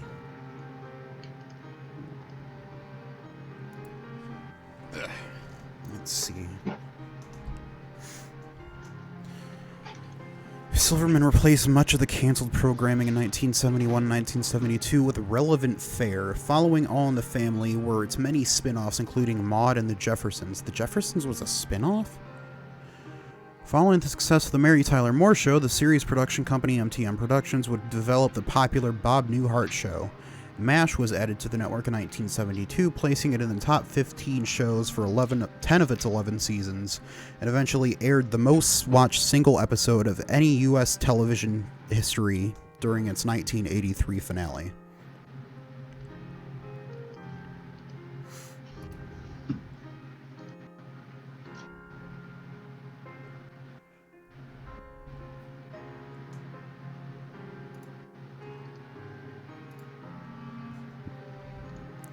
Television show that served as the series' 256th and final episode. That's a lot. I knew MASH went on for a while, but jeez. When did MASH start? I'm completely off track now. Do you know how many episodes MASH has? How many? 256. Kinda.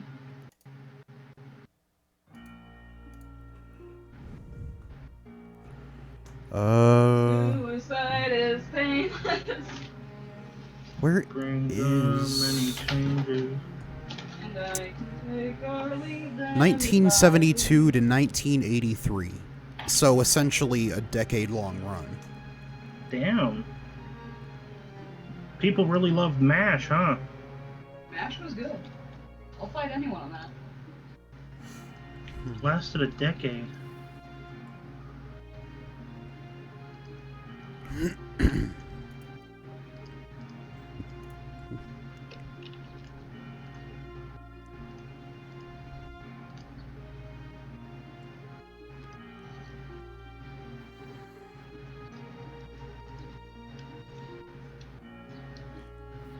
now it's owned by the corporate overlord known as Mickey.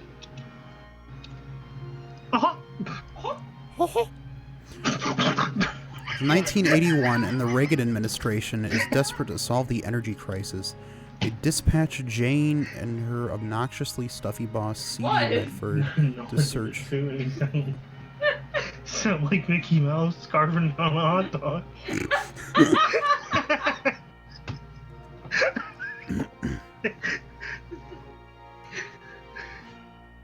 Ugh.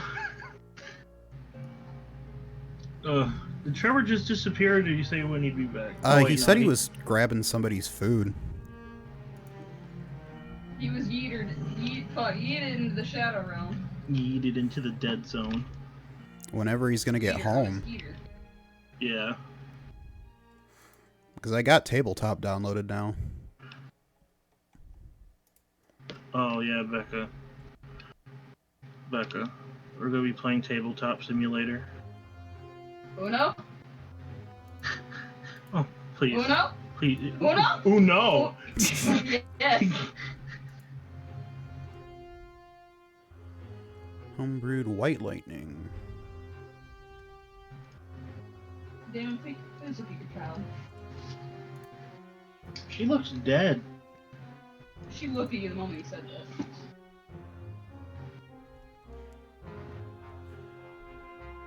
Bug Tussle is a real Why place? are you like this? What?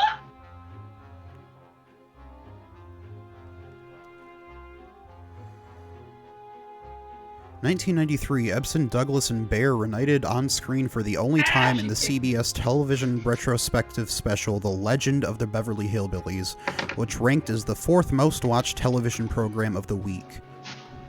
Huh.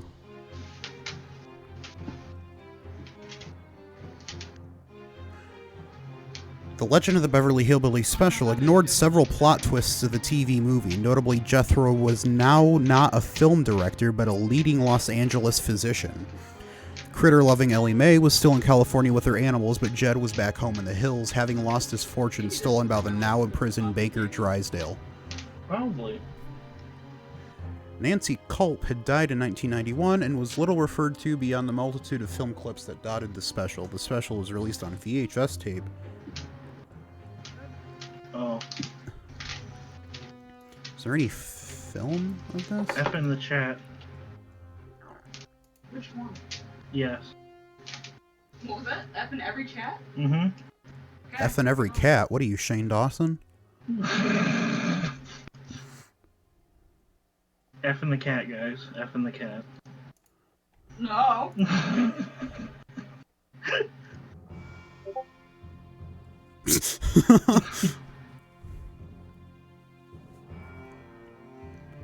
Beverly Hillbillies was on Nick at Night? What? Apparently. It's broadcast currently on MeTV and was previously on the TBS Superstation, Nick at Night, TV Land, and the Hallmark Channel. Huh.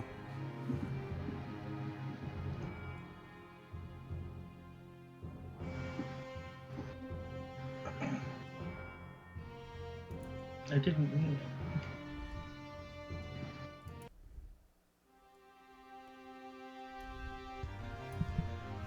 I'll stop Thank you. for now.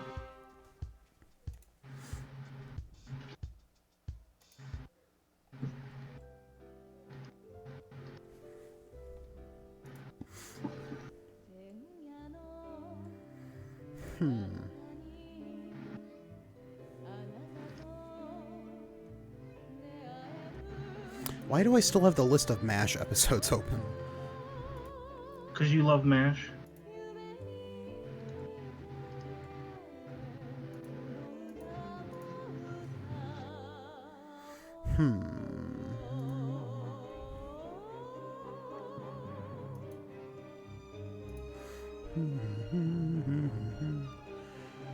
There's no footage of this TV special. It's a myth.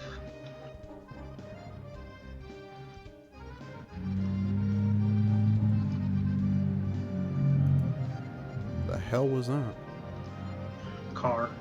I can buy it on VHS for $25. Really? 6 ratings.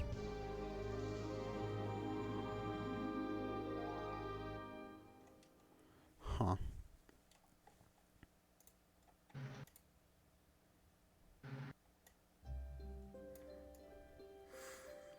Ooh, January special, save $45.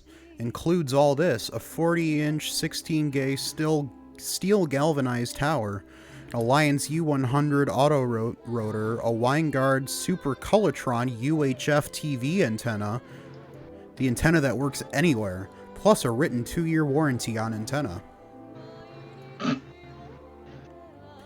Here it is, new power, new shape. The Color Vector by Channel Master, the world's largest manufacturer of TV reception equipment, the latest in antenna design. See it at Skyline.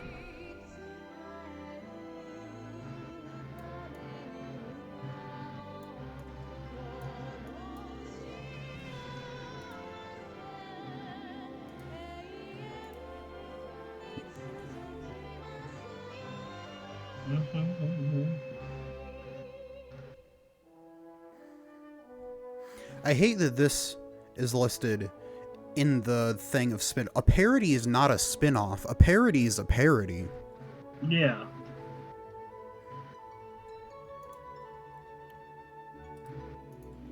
See where this leads. What the hell? Oh, the entire play is just accessible online. Okay. That's nice. Oh, that's not what I wanted.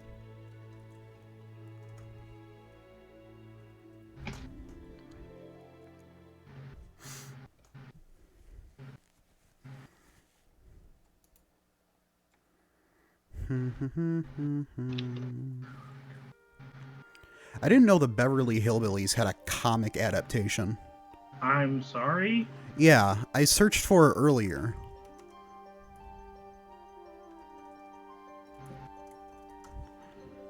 Some people just love the Hillbillies too much. There was only one screenshot I could find of, like, the actual interior of the comic. And you can barely even tell that it's supposed to be that.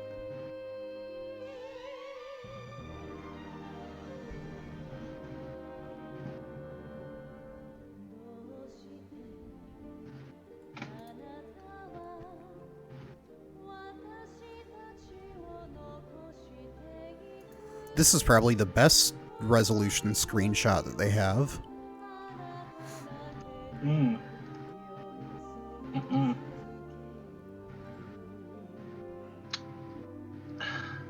But why?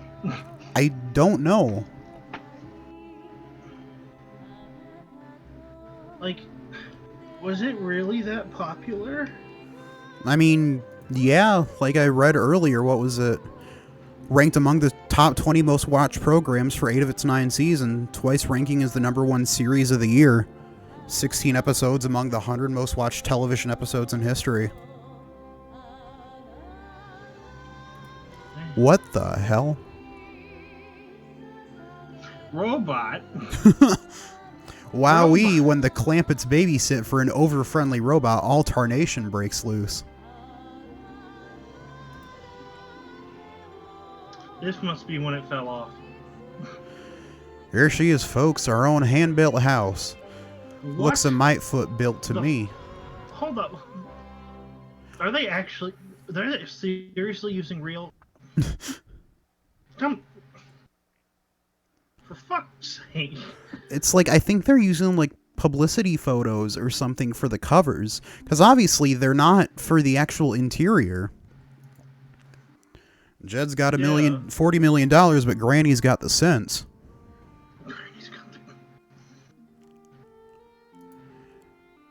Tarnation, the Clampets are on vacation.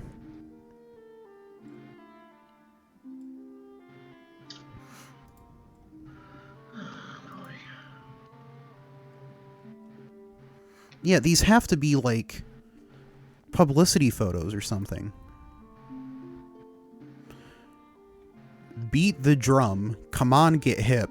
The Hillbillies are going on an ocean trip.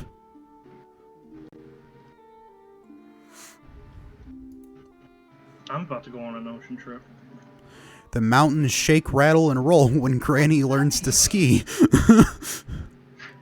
Well, you see, babe, it means I'm gonna jump into a open pool of water. It means I'm about to commit Sudoku. maybe the hillbillies will save me before I drown. I wouldn't count on it. Cause they're superheroes, right? No. They're babysitting robots. They're fucking. They're knocking the doors. Ooh, there's like a full ass scan of the picture. Hello, who's it? I'm just saving this image.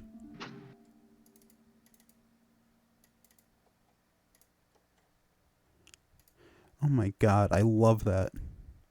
That's so weird. I need to create a new Beverly Hillbillies folder anyway. Wait, didn't I do that already? No, I made a document.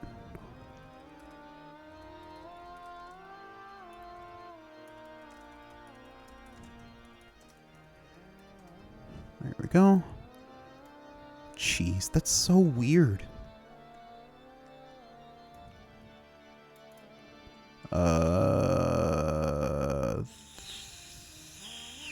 Those can... Nah, whatever.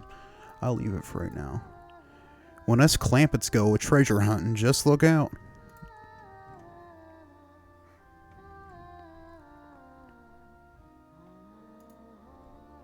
What the hell?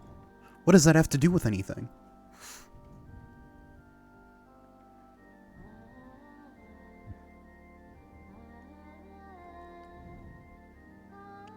There's a Bat Masterson comic, which that's not as weird because there were a lot of Western comics.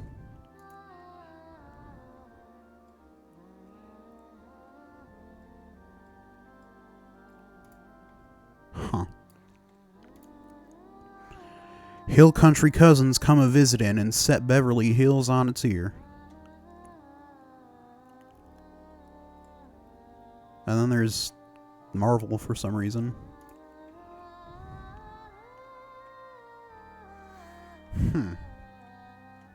Let's see.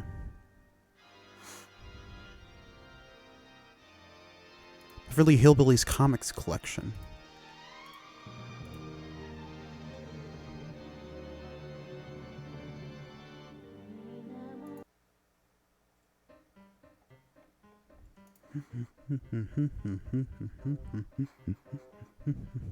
$25 for paperback copies. Or a paperback copy.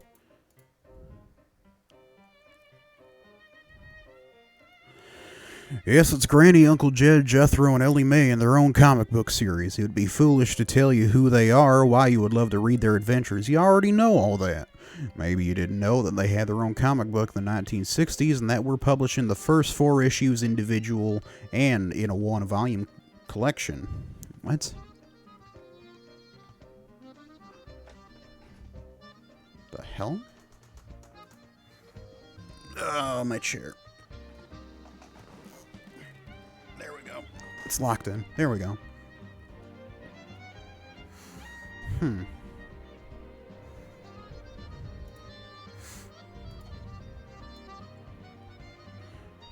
Cast may be easily made smaller by doubling 2 men and 1 woman. Scene.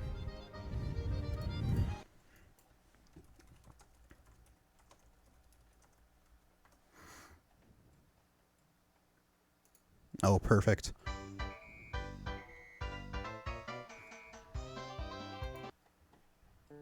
There we go. Where is it? Scene. The Clampets' cabin in the Ozark Mountains. Jesus.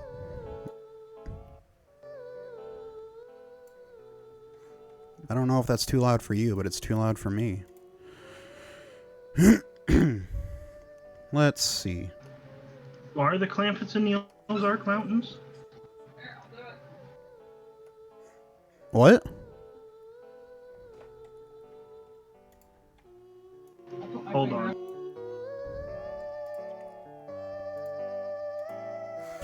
Clampet's cabin in the Ozark Mountains. The curtain opens only far enough to reveal a small set placed in front of the main set.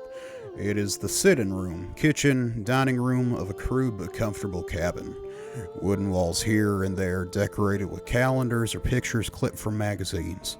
A homemade-looking table at DR has a few homemade stools around it.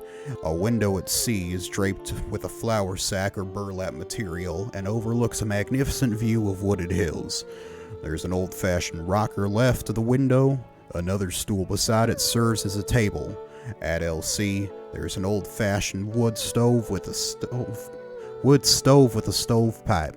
There's a door up stage R to the bedrooms and another DL to the outside.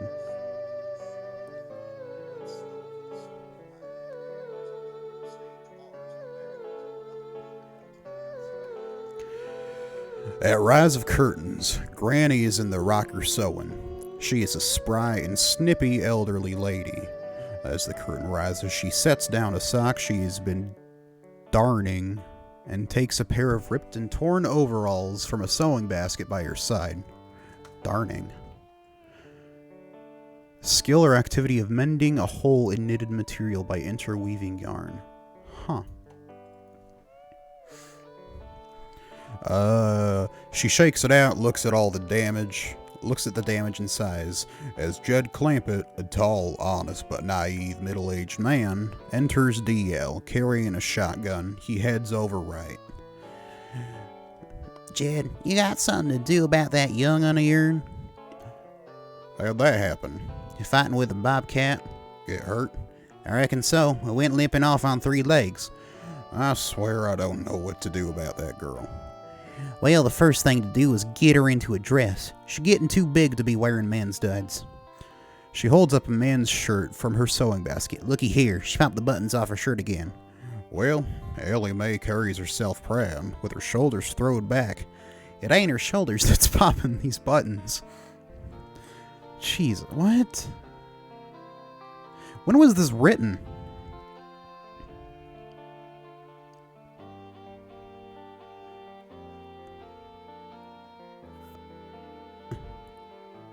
When was this written? 1968. What?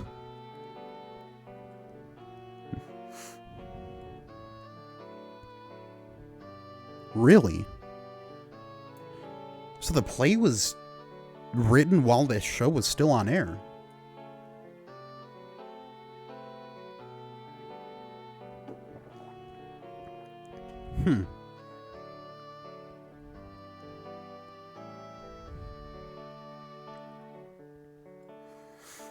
His daughter and mother-in-law.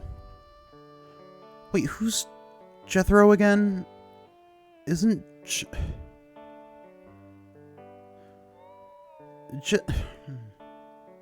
Jethro's Jed's nephew, isn't he?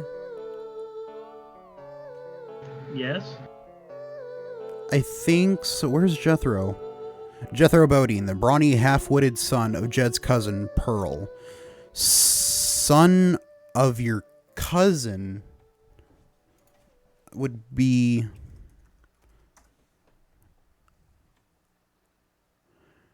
Second cousin.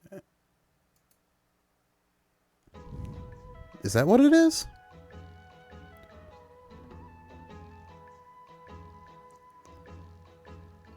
A first cousin once removed. That's weird.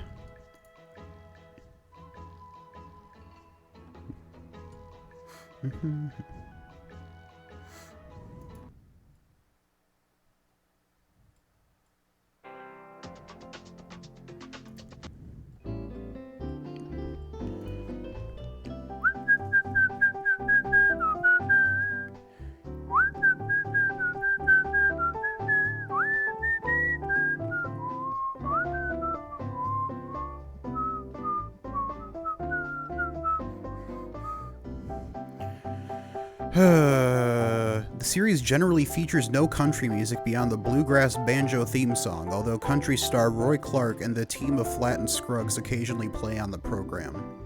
Pop singer Pat Boone appears as himself in one episode, under the premise that he hails from the same area of the country as the Clampetts, although Boone is a native of Jacksonville, Florida.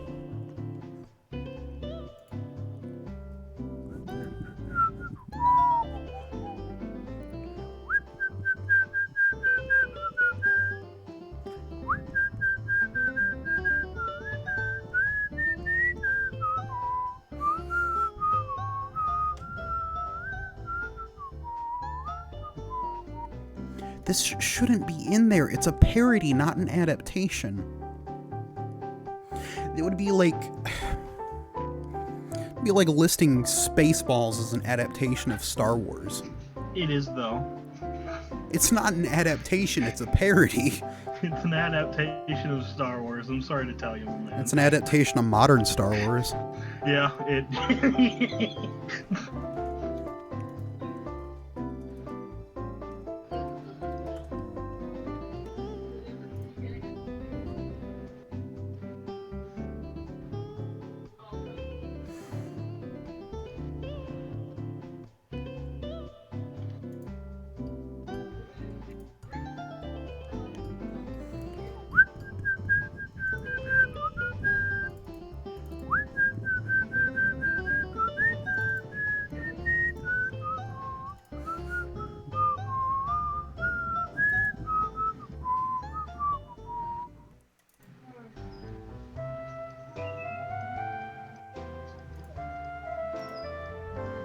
Aw, damn it.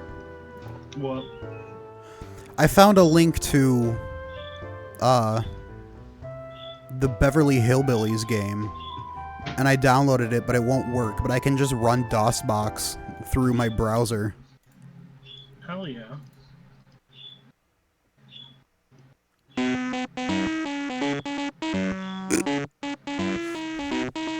Oh, hell yeah. It's based off the film? Uh-oh. Oh, what? What? What?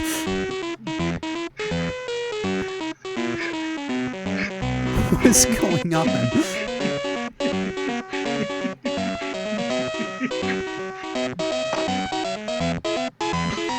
I thought DOSBox was just screwing up. What the hell?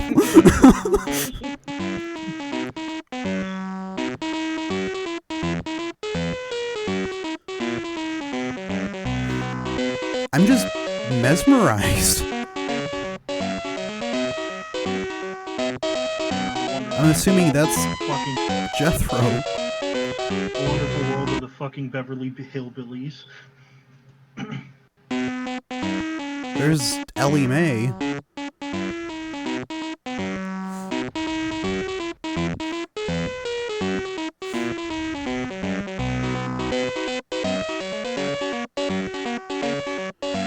This song sounds almost nothing like the theme song.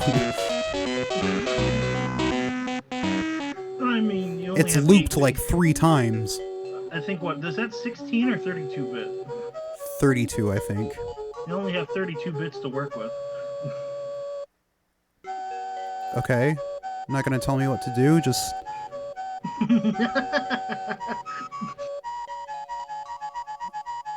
Can I go... Oh god. This MIDI is terrible.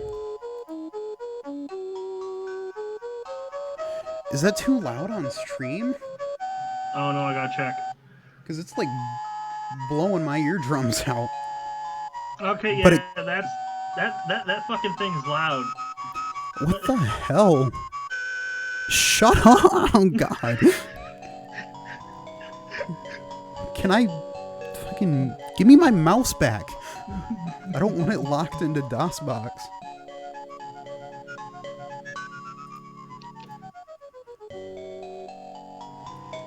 If I mute Chrome, will it mute it on the stream too? It should.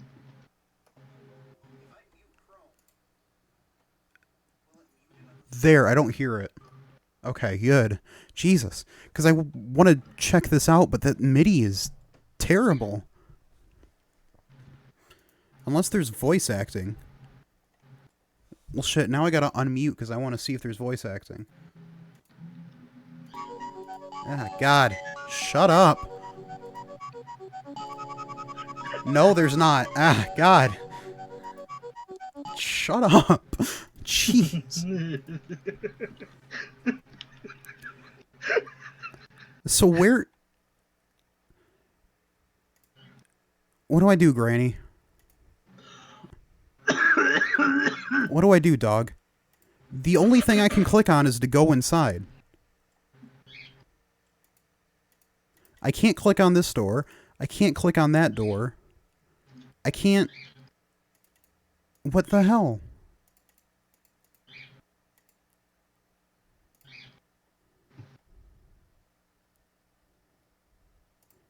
Why are you going behind the tape? Jet, go through the door. Okay.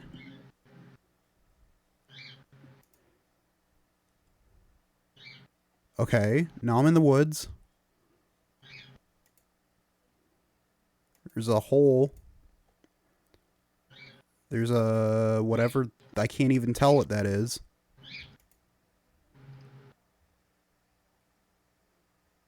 What the hell? Why'd you go back? What is that? No, that's not what I'm... Oh my god. What is... Ah, god, I hate pixel hunting.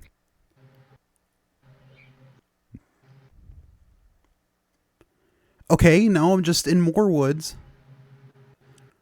I swear to God, this better not be like the Lost Woods and I end up clicking one wrong direction. It takes me back to the cabin.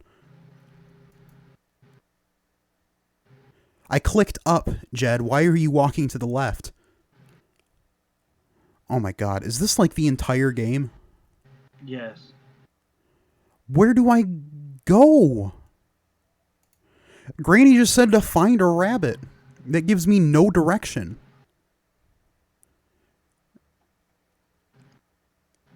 Was I on this screen already? You're already lost. Do I go down?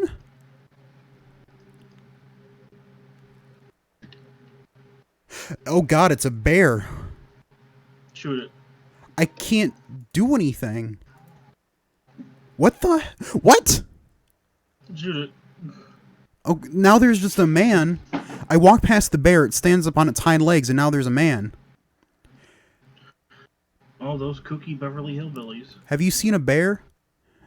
Yeah, big old Bruin come running by so fast it done knock my hat off, still can't find it nowhere. Okay. How do I catch a jackrabbit? That's easy, Uncle Jed. Everybody knows how you can make... I'm gonna go... What?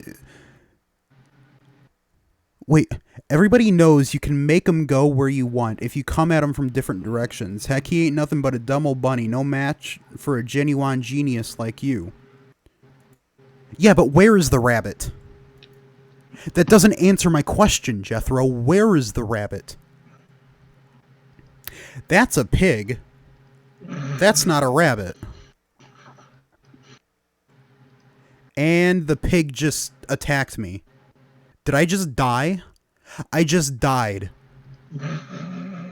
I just died. Because of a boar in the Beverly Hillbillies game.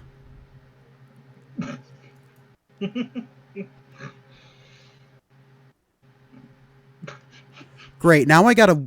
Oh my god. I don't suppose there's a walkthrough for this game online. I highly doubt it. Probably not.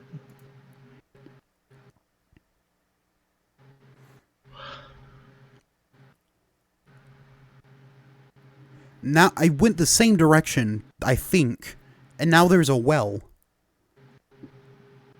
What does the well do? The well takes me to the screen with the bear again. I clicked on the well, and now there's a bear again.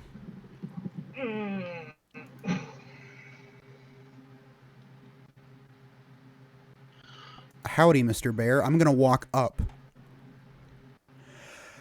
What the hell?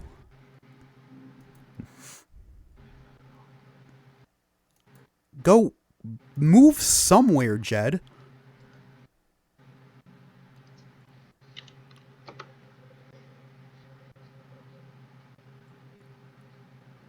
Now I'm back at the swamp.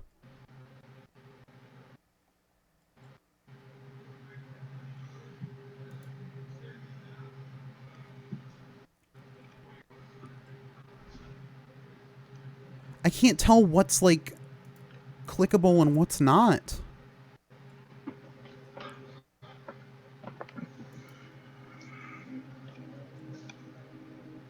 There's the rabbit. Come here, you fucker.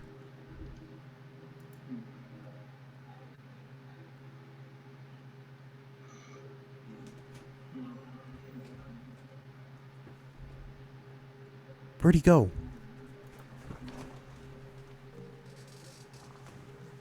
I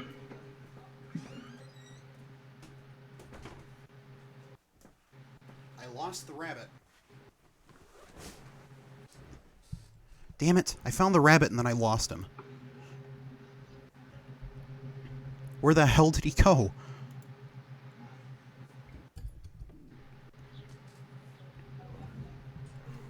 There he is. Come here, you fucker. Go up, Jed. Go up. Go up. Go up. Go up. Go up. What are you doing?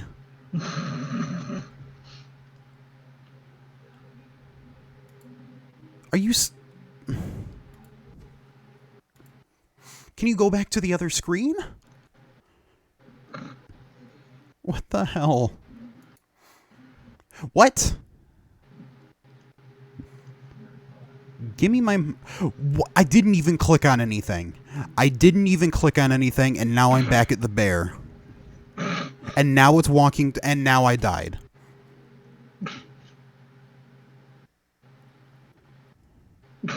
Great game. Granny, you'd probably have a better chance catching this rabbit than I do anyway, Granny.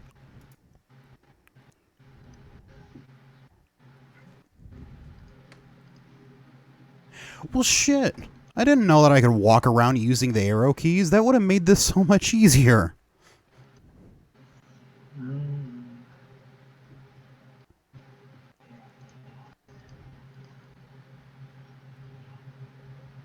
Okay.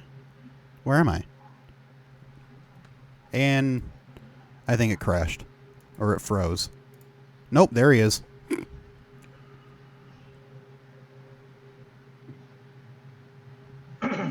Why aren't you going anywhere, Jed? Jed. What the hell?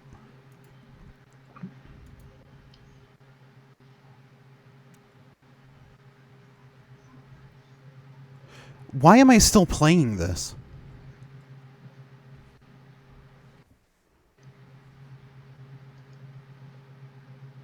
Why am I still playing this? Fuck that. Where's Trevor? He got swallowed by the dead zone. The dead zone took him. It'll never give him back. He's forcing me to play fucking Beverly Hillbillies games.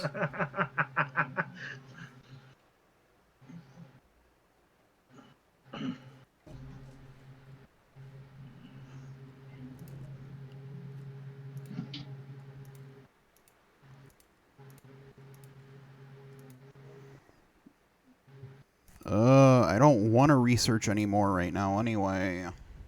Trevor.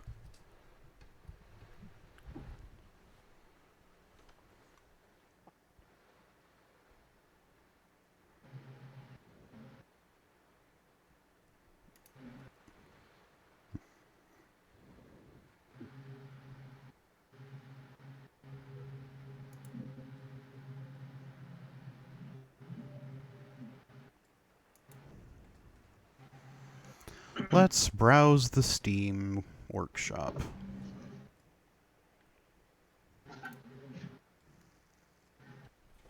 Workshop.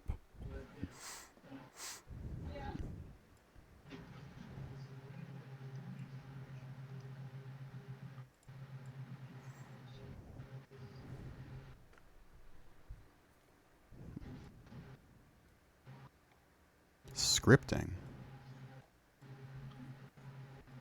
I'm assuming that's like board games, card games, and board games.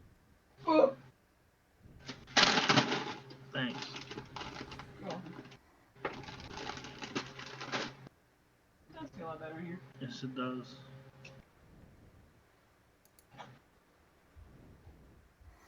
Noah was playing the Beverly Hillbillies game. Oh boy. It's a montage. I use the verb playing very lightly. Oh yeah, playing. It was more like the game was playing him. Oh, he was playing the game? The game was playing him. Yeah, it does that, doesn't it?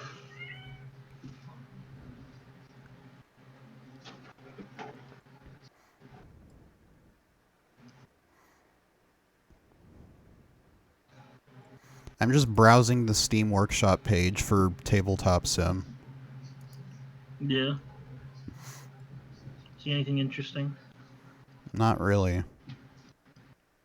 I don't know modern board games. I know Uno and Sorry.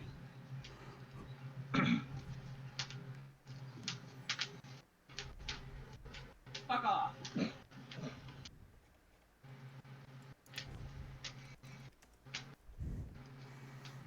Bitch, send the rest of it, you coward. No. Send the rest of it, you coward. No. Send the rest of it, you coward. No. You absolute mong. No. I'm gonna take that picture right there, and I'm gonna draw a pair of glasses and some hair on it. What? I'll show you the picture. Hold on. Ooh, Uno Nintendo style. Ooh, Nintendo Uno. And I could cry in Mario language. Bunko, a game about oh, is it Joel's Jumanji? That's me. I'm saving that. What? Saving it. Saving one the picture? Yeah. Good. Now I just need to... I'm doing it. I'm just gonna...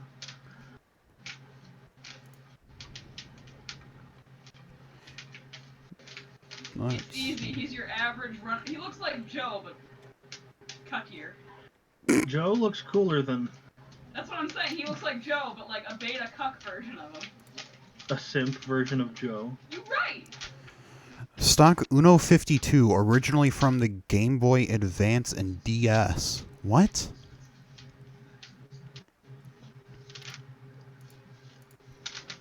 The hell? I just want, like, Uno, like regular Uno.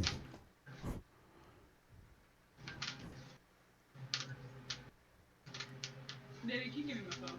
Yeah. Do I have to download Nintendo Uno? Download Nintendo Uno. I just want regular Uno, but there's no regular Uno aside from one that's in, like, Russian. Nintendo.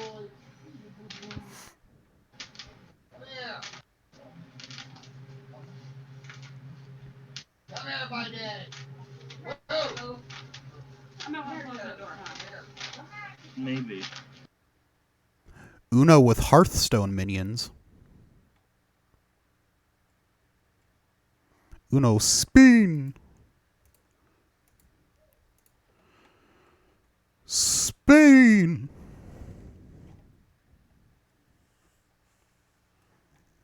Original content right there, people. It doesn't matter what category it's in, does it?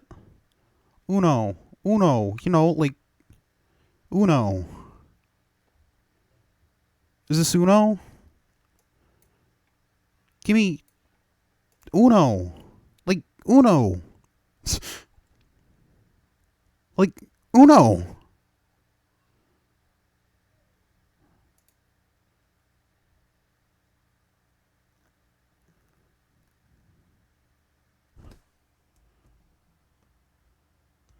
I know literally nothing about this game to begin with.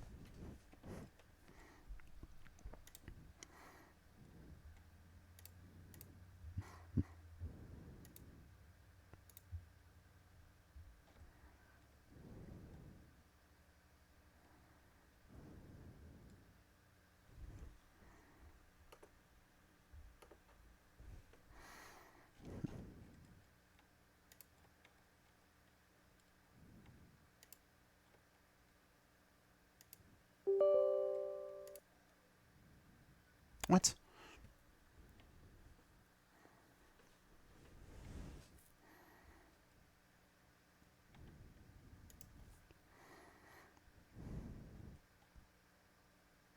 I have no idea what any of this means.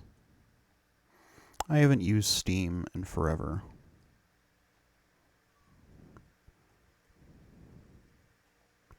What? I don't know what any of the... Why? Why is... Grab... Ah. Why not?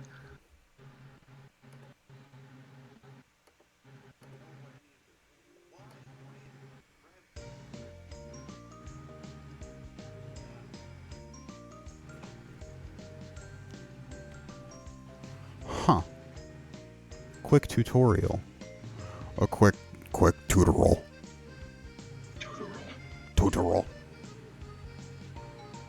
A quick Tootsie Roll.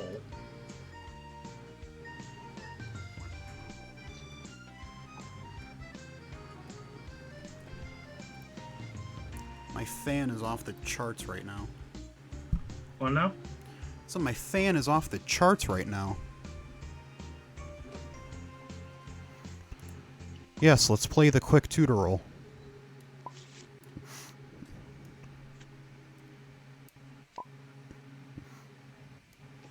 What? Left click and hold your mouth. Okay.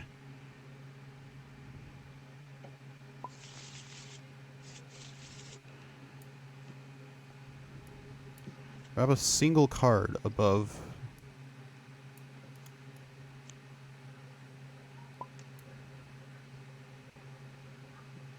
Let's roll some dice. Shit.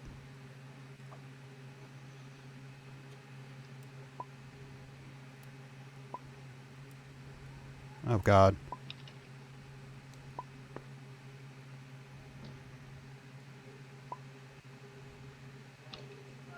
This is what? Tutorial. More than one object. Hold an object and press right mouse to hold another. Oh God. And also grab more than left click and dragging a mouse section.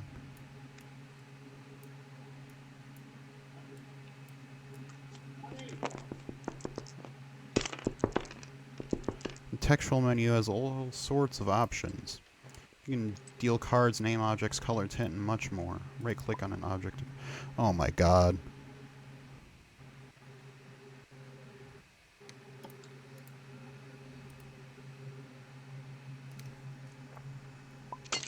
Oh Jesus, what the hell? The flip button. What?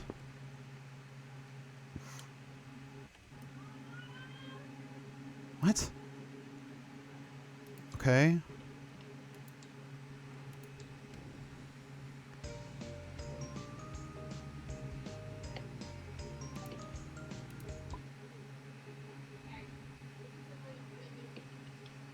What? What's on the workshop? Nothing.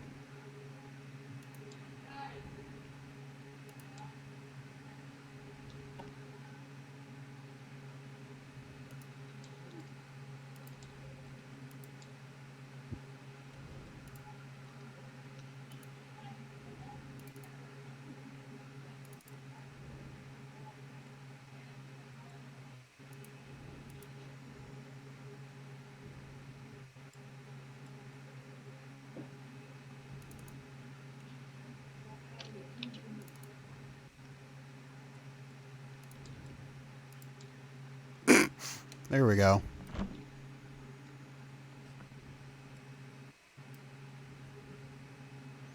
There we go. Now we got a puzzle. Hell yeah.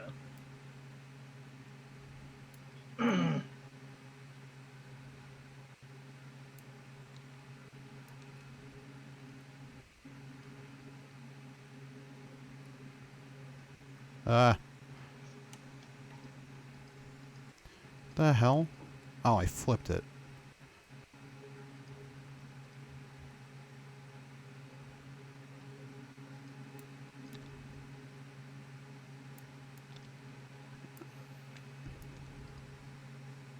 That goes there. So where does this go? Oh, I'm stupid.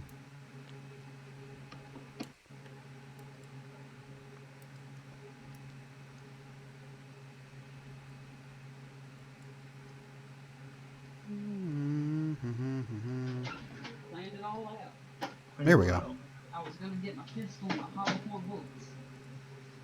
I don't know, apparently some dude whose sister got killed by some dude, he was gonna exact revenge after going on a few nights of binge drinking. Back in like the 50s or some shit. Oh. You know, a simpler time. How are you so quick?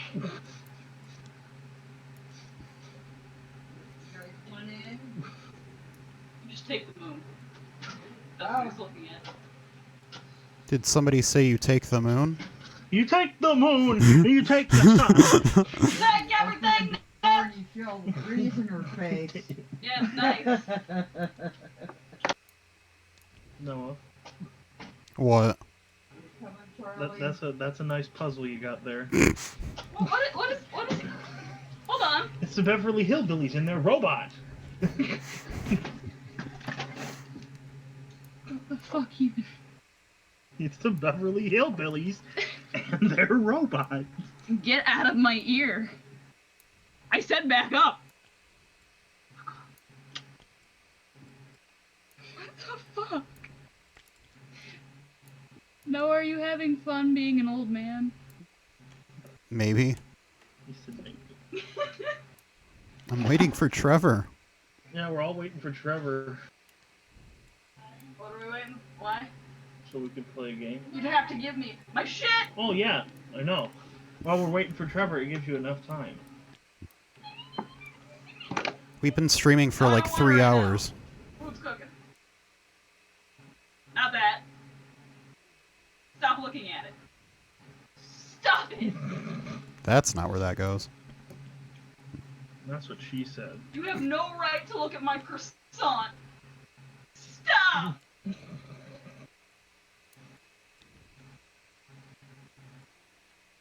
I wonder if that dude ever bought a flute. Yeah, maybe. Hopefully. No. That's not where that one goes either. There we go. In your shit! Look away! I said look away!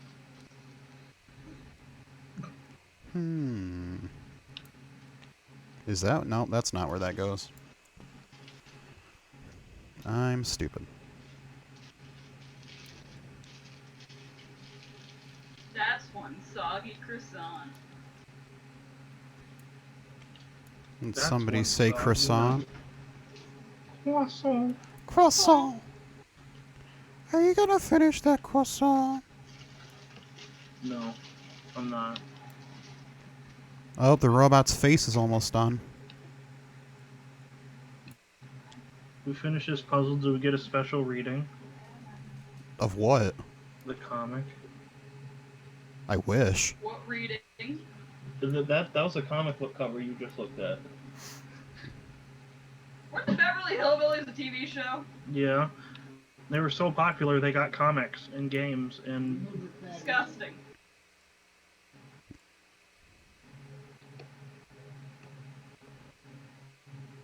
I don't know where that goes. There's Jed's face. What? What the hell? Oh. What? No, that's not where that goes.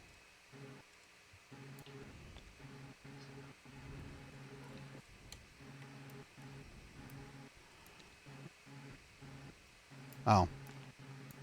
That's why. No, that's still not it. There. Jeez. Here's Granny's face.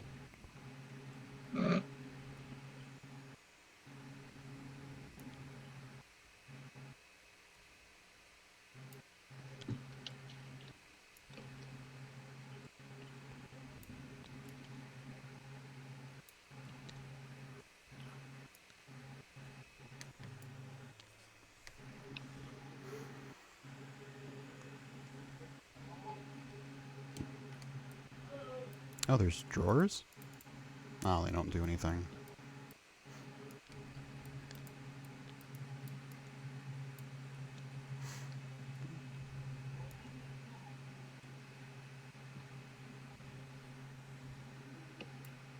There we go.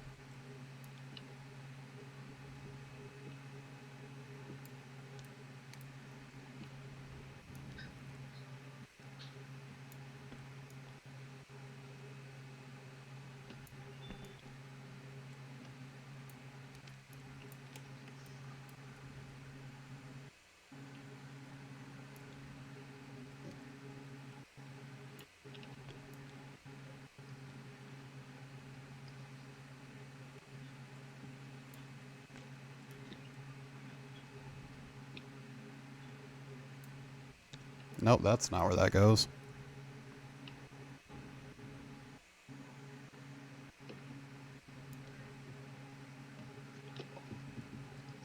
I'll be right back. Well, those are Ellie Mae's shoes, first off.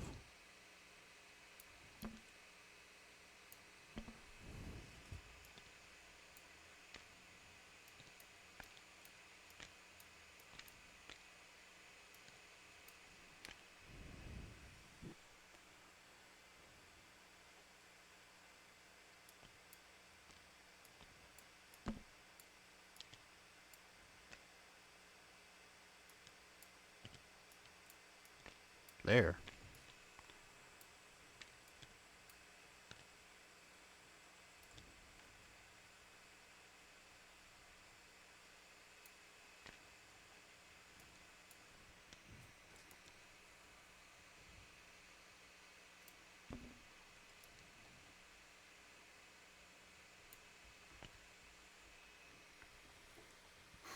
Well, this is a productive research stream.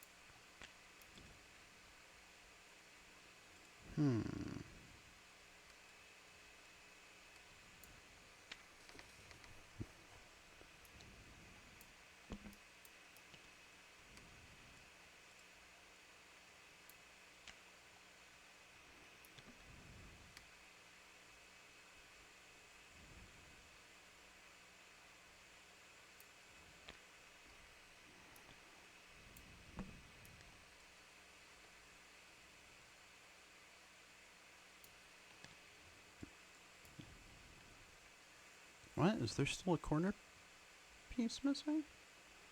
Oh.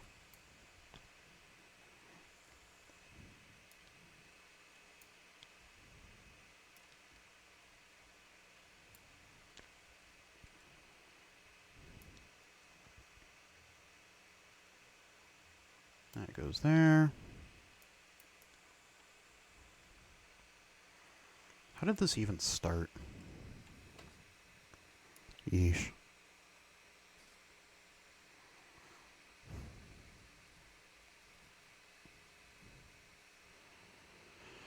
There we go. Corner.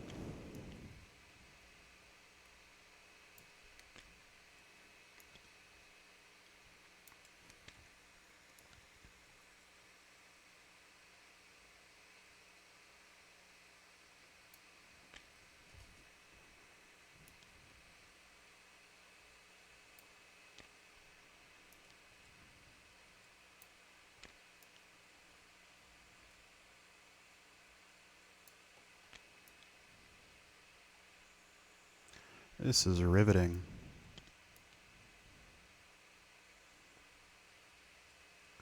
Huh?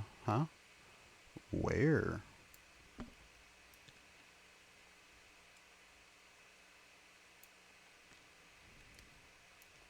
It's Jed's arm. Most of what all I have left is Granny's dress, but it's all just a mess of red that I can't, like, parse what's supposed to be what.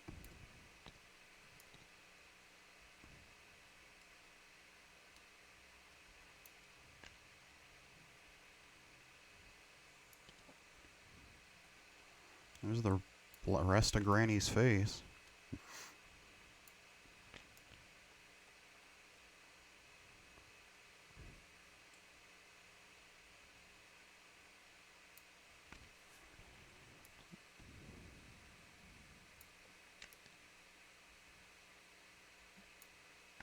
And there's something wrong.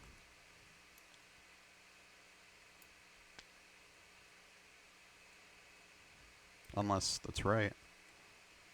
Did I do it? I think I did it. Hey, did I do it? Maybe. I don't know. What? I don't know. Ah. Whoa. Huh?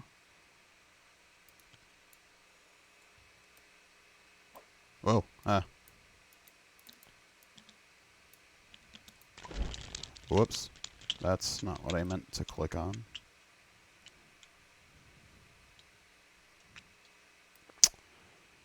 Well then.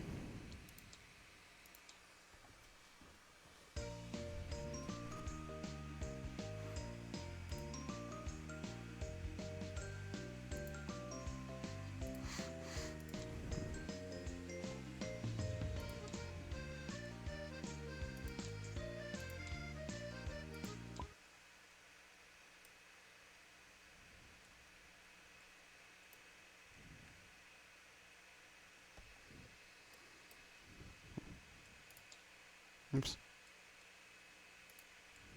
That's not what I wanted to do at all.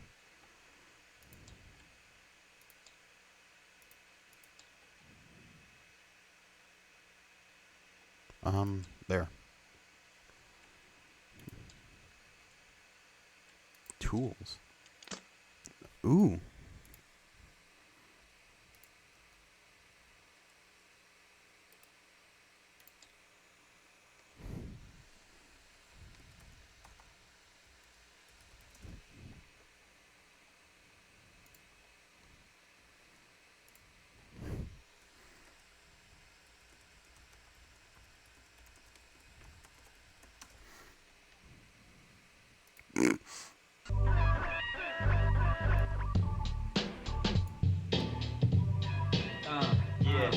G-pie. I like penis in my mouth, yeah.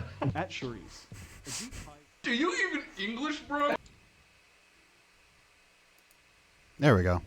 G-pie, I like penis in my mouth, yeah. G-pie, I like penis in my mouth, yeah. G-pie, I like penis in my mouth, yeah.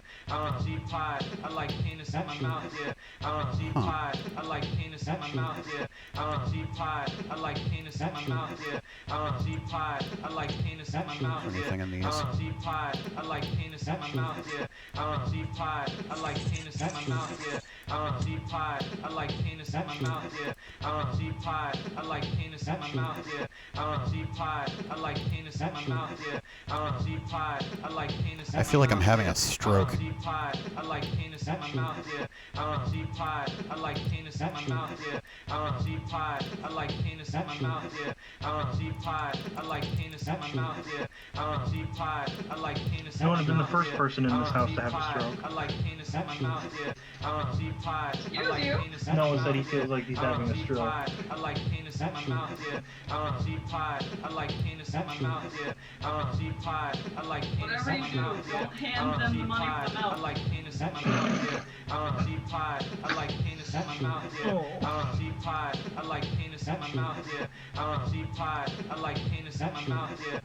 G-pie, I like penis in my mouth, yeah. G-pie, Why is this posted by I like Kim penis in my Jong-un? mouth, yeah. G-pie, I like Why not? penis in my mouth, yeah. G-pie, I like penis in my mouth, yeah. I can't tell if it's getting better or worse. G-pie, I like penis in my mouth, yeah. G-pie, I like penis in my mouth, yeah. G-pie, I like penis in my mouth, yeah. G-pie, I like penis in my mouth, yeah. Whoop. That's not what I meant to click. I like penis in my mouth, Shit. G-pie, I like penis in my mouth, yeah. Whoops. G-pie, I like penis in my mouth, yeah. G-pie, I like penis in my mouth. Oh my god, it's still going. Shut up. Oh, thank god. Ah.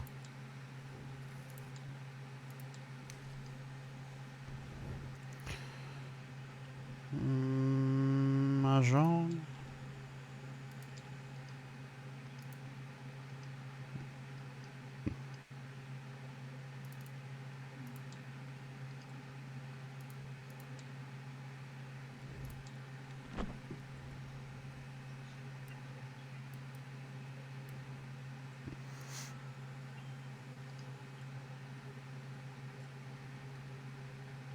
Oh, that Jade person followed me too, but What Jade person? I don't know, the one you said that followed you on Twitter. Everybody's got more followers than me. The only person that's trying to get followers. I don't even know how many I got.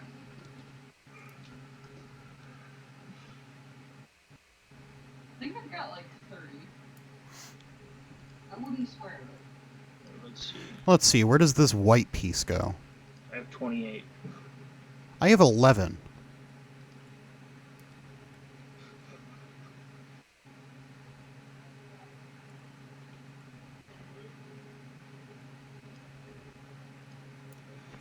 What ARMS character do you think is going to be the Smash character? Probably a girl. I hope it's Rin Rin. I still gotta make my arms character. The ramen. She's gonna be witch face and she's gonna have pumpkin hands. Pumpkin hands. Vines are all twisty and shit, and that's what springs forward to beat the shit. Oh god, they're coming out of her shoulders. Yeah.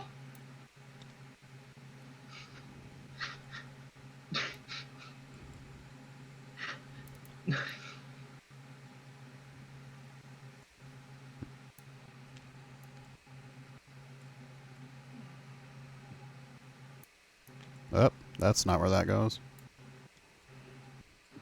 These white pieces are going to be a pain in the ass. Yes, they are.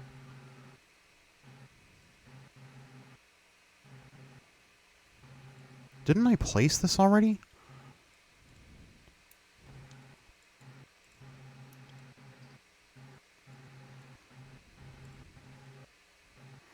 The only puzzle I've ever had where you gotta work from the outside or inside out. God, I can't talk. In other words, a super fun puzzle.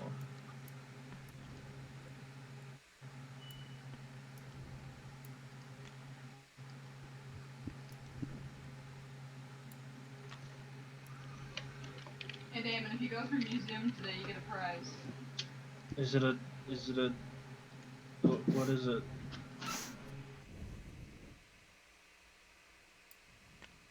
That's not where that goes. Alright, I'm gonna hop off for a bit to eat. Alright. I'll be back. I think I'm gonna go ahead and hop off until we hear from Trevor, too. Okay. Alright. See ya.